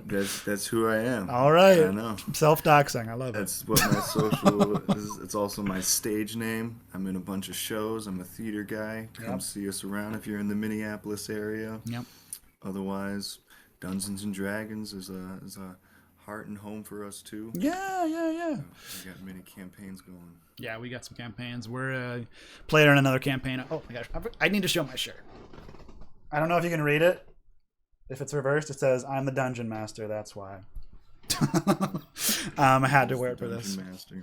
I think it's reversed. Wait, can I? Let me see if I can flip it. Yeah, there it is. Because I'm the Dungeon Master. That's fine. Let me see. I mean, I'm reading. Yeah, could you read it correctly? It's flipped on ours. Okay, I see. It's flipped. Okay. It's correct on ours. It's flipped on yours. Oh, I see. Okay.